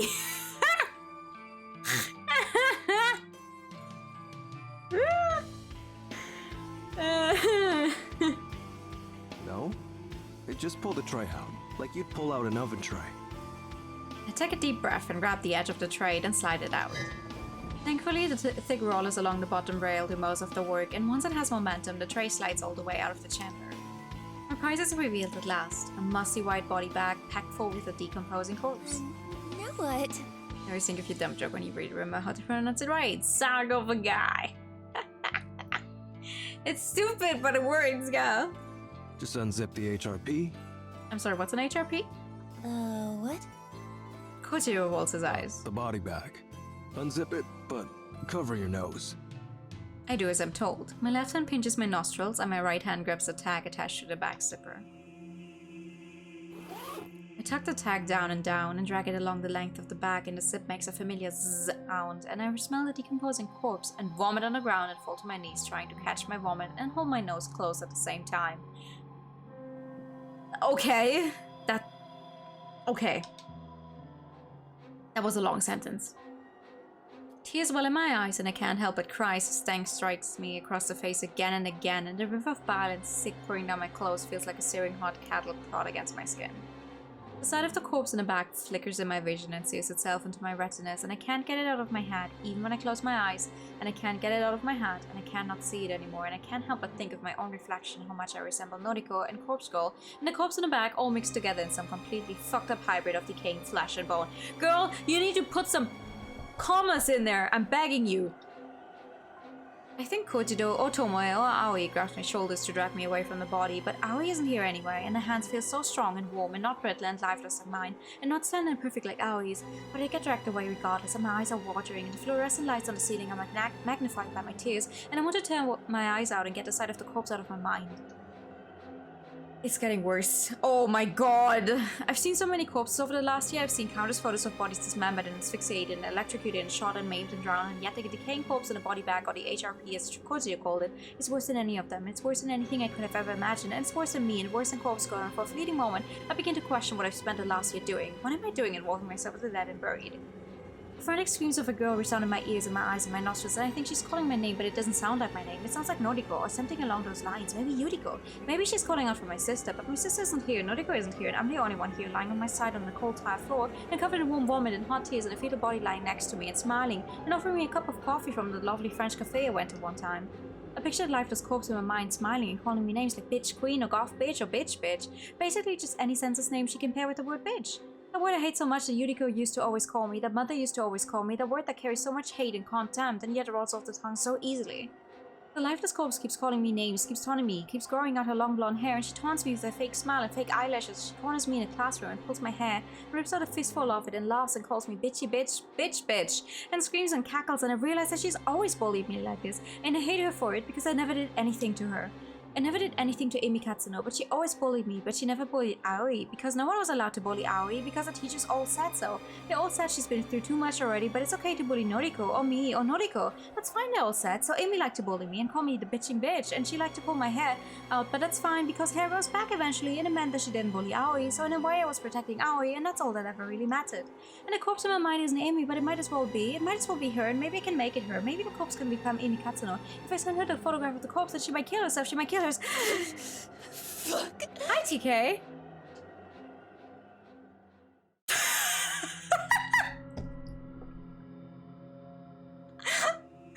My neck cracks loudly as I sit up straight. I blink a few times to clear the tears out of my eyes, and the worried faces of Kozudo and Tomoe appear in my vision. Yo, you okay? No. What the fuck, Noriko? I spit the remnants of vomit out of my mouth. I'm fine. I'm just glad they're not giving us any, like, vomiting noises. Because I would be out of here if that happened. You don't fucking look fine. You chucked up all over the place. I was speedy reader. Hee. She'll be right. Seen this kind of thing before. What do you mean? Pretty normal to react like that to a decomposing cadaver. Surprised you're okay, Tomo? It's Tomoe. Shit. Yeah, I'm fine.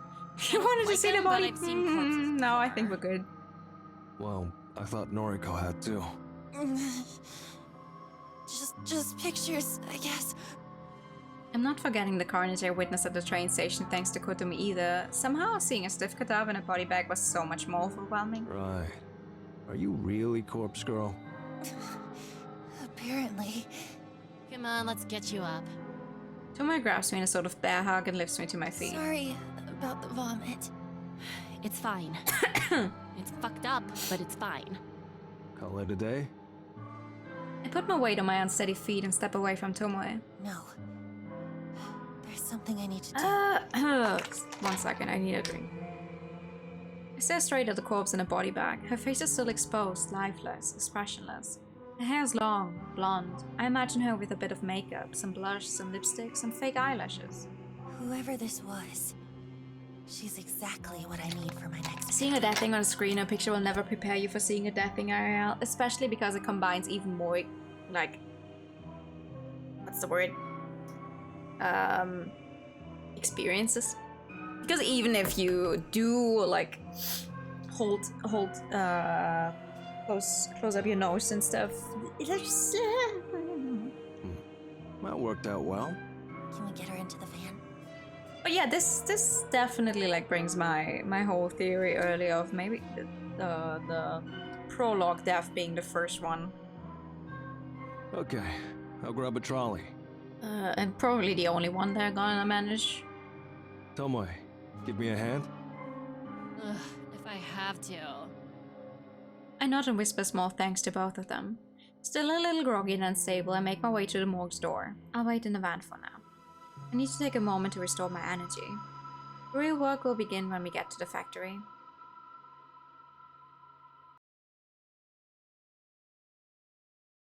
Yahoo!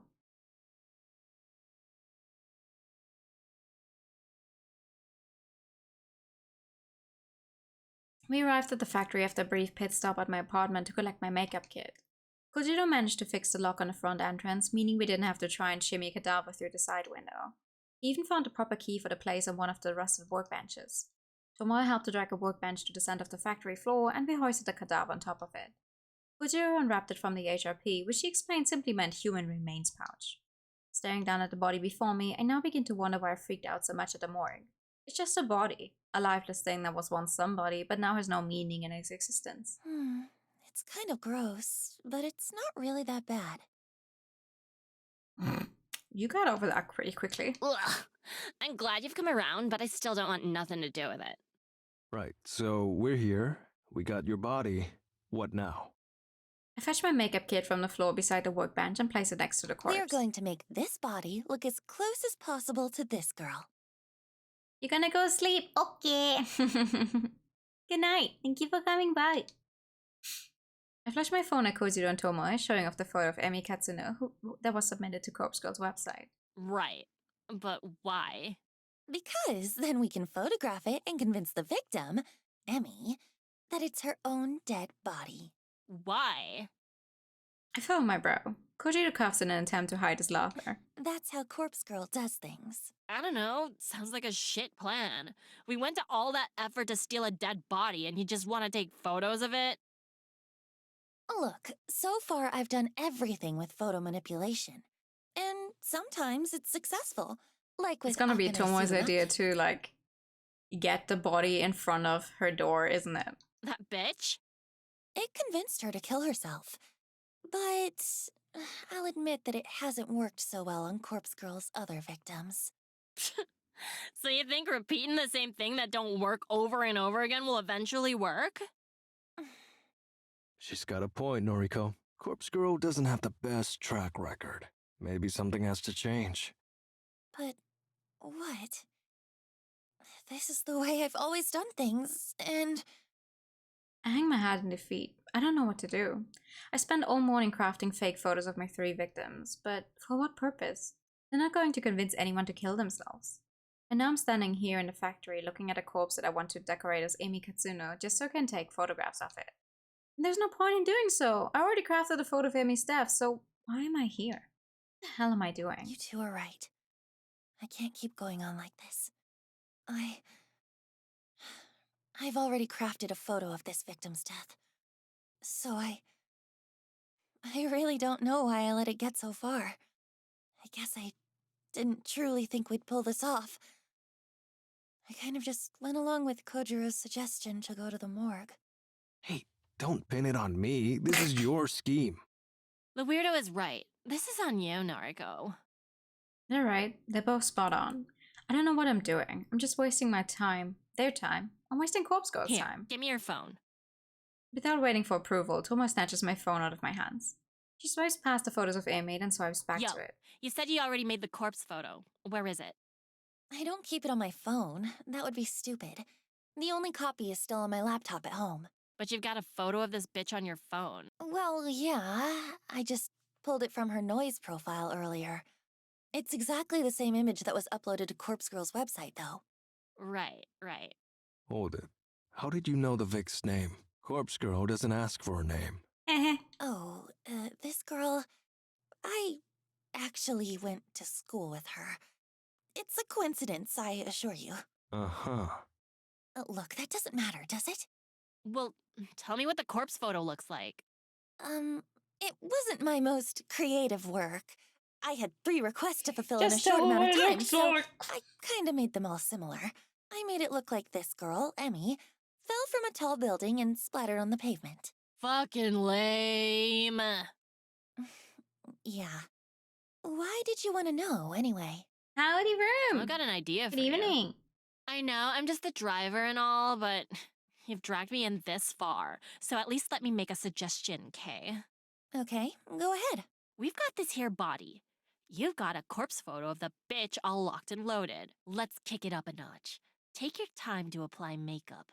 Make the body really look like the victim. Send her the corpse photo first, and then we'll deliver this body to the bitch. It was Tomo's idea. Deliver the body? We rock up at her joint, leave the dead body on her doorstep, and then we fucking get out of there. Can you imagine how fucking scary it would be to come face to face with your own corpse? Holy shit. Think about it from her perspective. She gets a photo of her own dead body, right? Then, like, hours later, just as she's trying to get it out of her mind, her own corpse shows up at her house. The bells are my favorites. Oh, that's so cool. Oh, that's cool. She'll fucking snap, I guarantee it. Hell, I probably would too, and I know what's going on. I can't believe it. Tomo's completely lost the plot. Her plan is incredibly devious. It's almost evil, and I'm in love with the idea. I'm in love with the idea of delivering a person's own corpse to them before they kill themselves.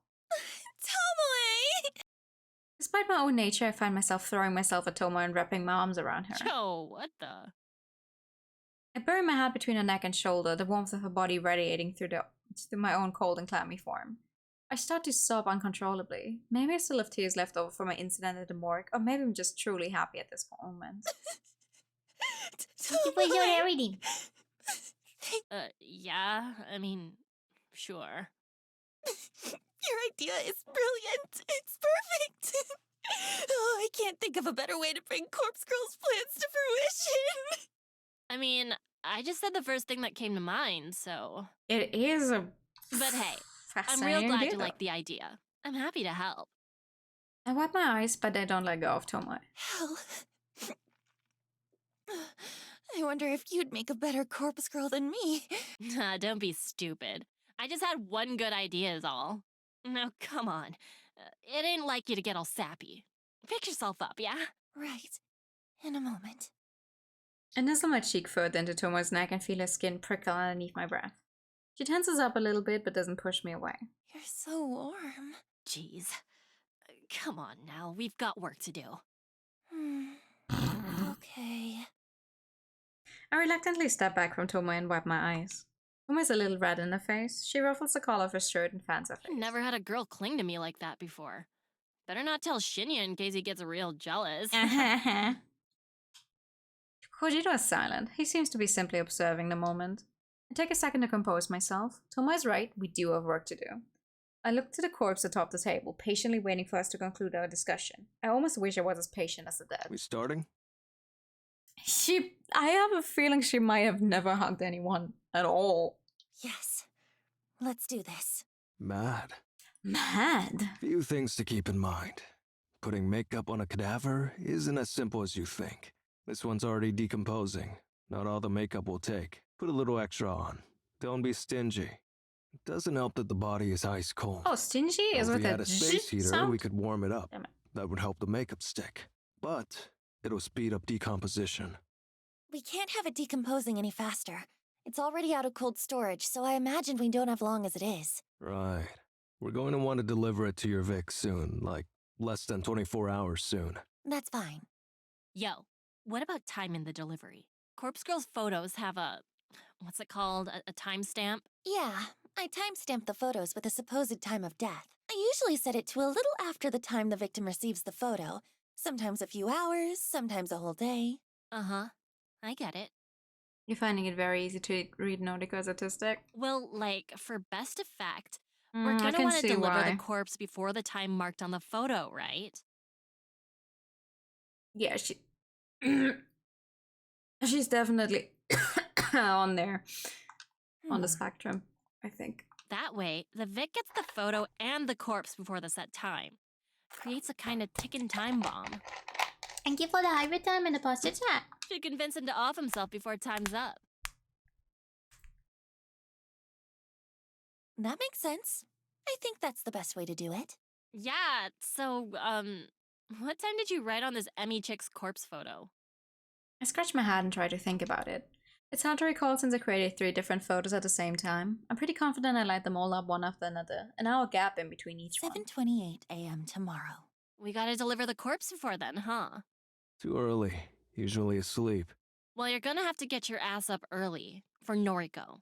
The corpse girl. Kojiro groans, but he doesn't object further. So, I'll send the photo out when I get home tonight. Emmy will receive it before she goes to bed for the night. It should shake her a little. Then, in the morning, she'll wake up to her doorbell ringing and a corpse left on her doorstep. That should be enough to do the trick. Think you're both forgetting something. Do we even know where she lives? Where are we delivering the corpse? Are you dense? We're delivering it to this Emmy Yeah, but do bitch's you know where home. she lives, Tomoe? Sure, of course. But where does she live?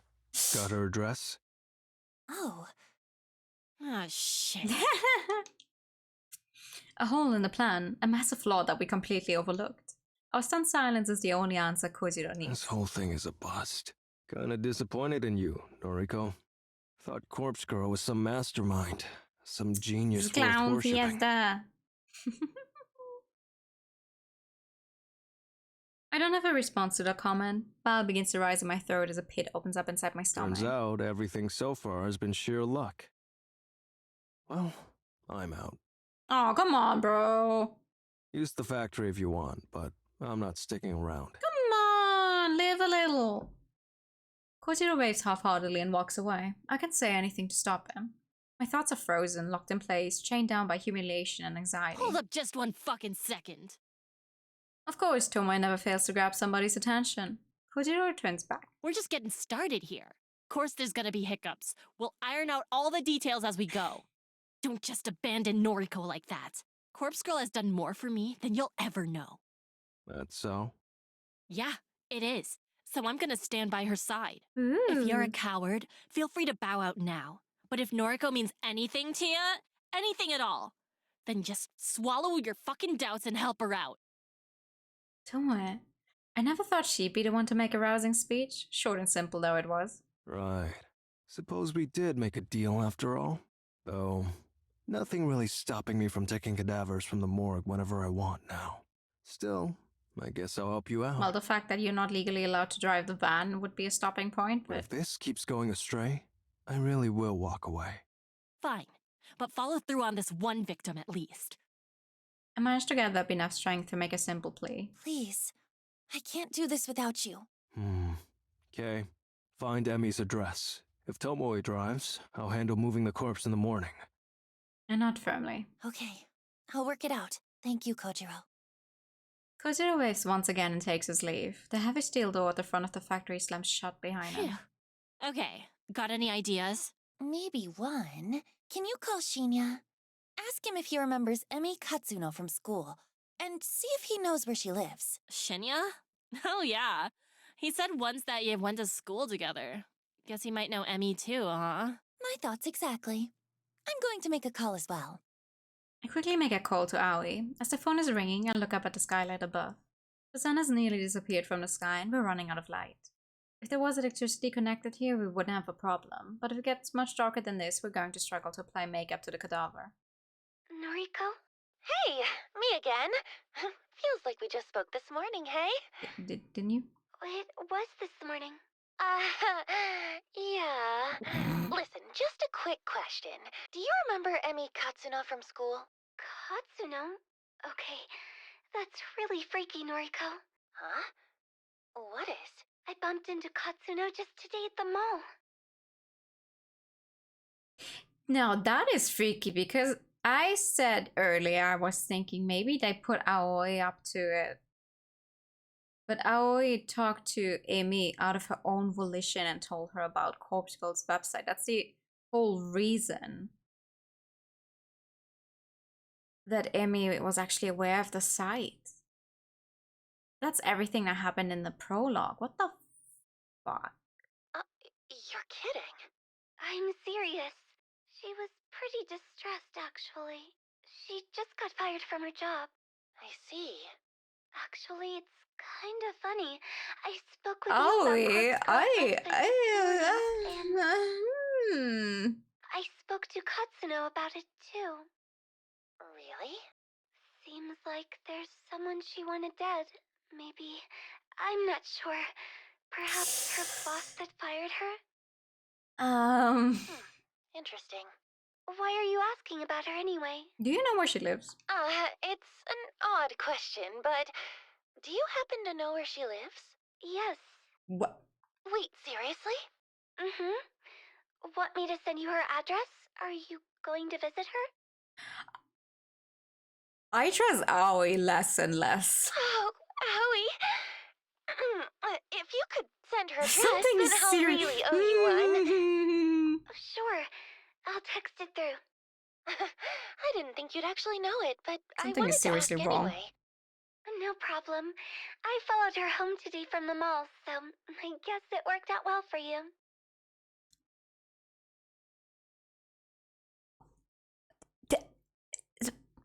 Why? Oh, no worries. I know where she lives because I followed her home. What do you mean? Hang on. Aoi followed Emi home from the mall like she stalked her? What did you say? Oh, I followed Emi home today. I got on the train carriage behind hers. Well, don't worry. She didn't see me. Aoi, what are you talking about? Well, I wanted to find out if she was going to use Corpse Girl's website. Since I recommended it to her and all. I don't know what to say. Hey, I'm still at work, okay? I shouldn't really be talking on the phone. We'll chat later. Bye-bye. Aoi, wait, don't hit— Bye. The phone call ends abruptly. I'm baffled by the fact that Aoi followed Emi home. I can't quite figure out what must have been going through her head at the time. But right now I don't have the time to worry about it. I need to finish up here at the factory. I notice that I have an unread message on my phone. I open it up to find Aoi send me Emi's full address. Well, at least you got the address. Good evening. It's always nice people are the most sus. Something is seriously wrong. You got it? Nice. Shinya barely remembered the chick apparently, so it wasn't really helpful. Sorry. Hi. Yeah, we made it this far. We don't really trust Aoi anymore. Something is. Don't you love Tomo? Oh, I love Tomo. I love that Tomo is the one who came up with the whole idea. But I am very, very, very, very with W-A-R-Y, of Aoi now. No trouble. We got what we needed. Mad. It's getting dark. Help me put some makeup on the corpse. The worst part is that I can't see this to its conclusion today. Okay, show me that photo of Emu. Already going over we better do time. this properly. Right. Here. I bring up the photo and we examine it closely before starting to work.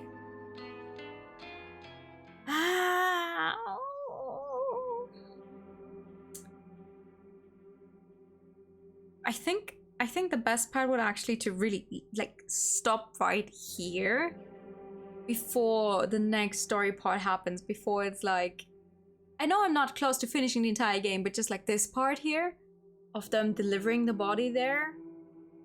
God damn it, game.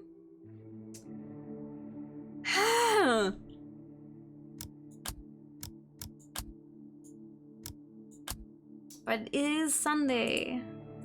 And Sunday means I need to stop. Oh! Oh! Wait! Nani? Why is Aoi on the screen? Like Tomo, I get it. Tomo makes sense. Tomo is now a part of the group. Tomo is helping us now, but why is Aoi on the main screen? Hold on. What is happening? Oh, what is happening with this game? Have I played Corpse Party? No, I have not played Corpse Party. I know the basic plot though. Ah, fascinating. Fascinating, okay. Well, I guess next time we'll finally reach the part that we saw in the prologue. And God knows what happens after that. Ah, are you a weeb? Is that a serious question? Do you like Corpse Husband? Is Corpse Bride a good movie? I've never seen Corpse Bride. Corpse Husband is the guy with the voice, right?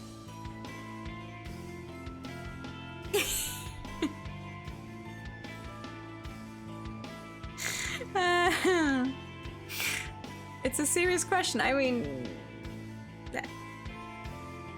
have you looked at all this here?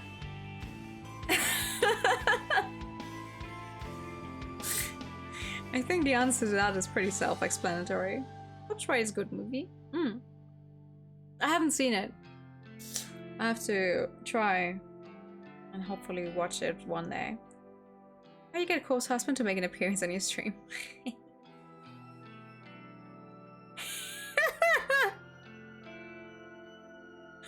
Oh, Cole. Yeah, my deep voice is very very good, right? I'm very good at making impressions of people with deep voices, for sure. For sure. We could be twins. You're down on the inside, can you be my ghost, right?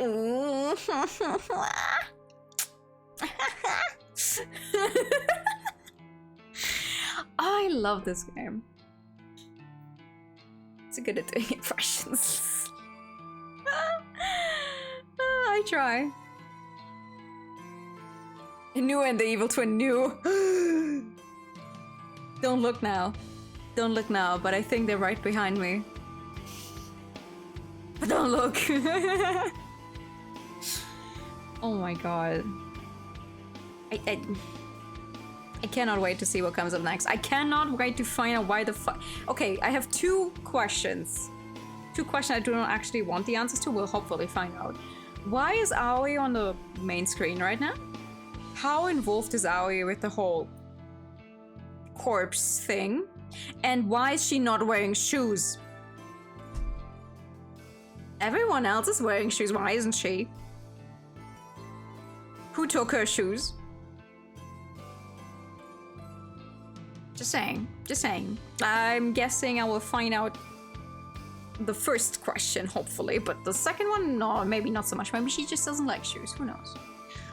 Just saying your massive prediction. Gnome took her shoes. Oh no! Give them back! But that's going to be it for tonight. We'll stop here, so I won't feel even worse about, you know, stopping at a big cliffhanger. I'm assuming there's still quite a lot of stuff left in the game, though. Like maybe halfway through. Like we've not even reached the part that the prologue started at. So thank you for your stream. No, thank you for coming. We're gonna continue this game on Wednesday. I'll post the schedule in a bit, but we're gonna continue this game on Wednesday. We're gonna do a double feature of Persona 5 on Friday and Saturday, depending on how awake I will be on Friday. Like, I'm not sure if I can actually manage to stream a Persona on a Friday, but we'll see about it. Hype for Wednesday, yeah! Thank you so much for coming tonight, everyone. Let me put on the ending. Thank you for the pat. Let me put on the ending song. I'm gonna send you guys over to Hez, who is playing Resident Evil 4 with a funny mod to make what's Resi 4's main character called? Is that one Leon? I think. Sexy Leon, yeah.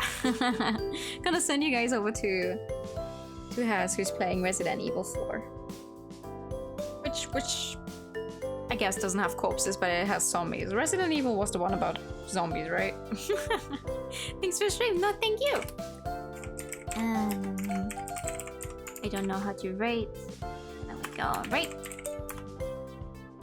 And then bioweapons. Ah, okay. Thank you guys so much for coming tonight. I'll see you all soon. Hope you have a great rest of your weekend. Until next time. Good night. And bye-bye. Bye-bye.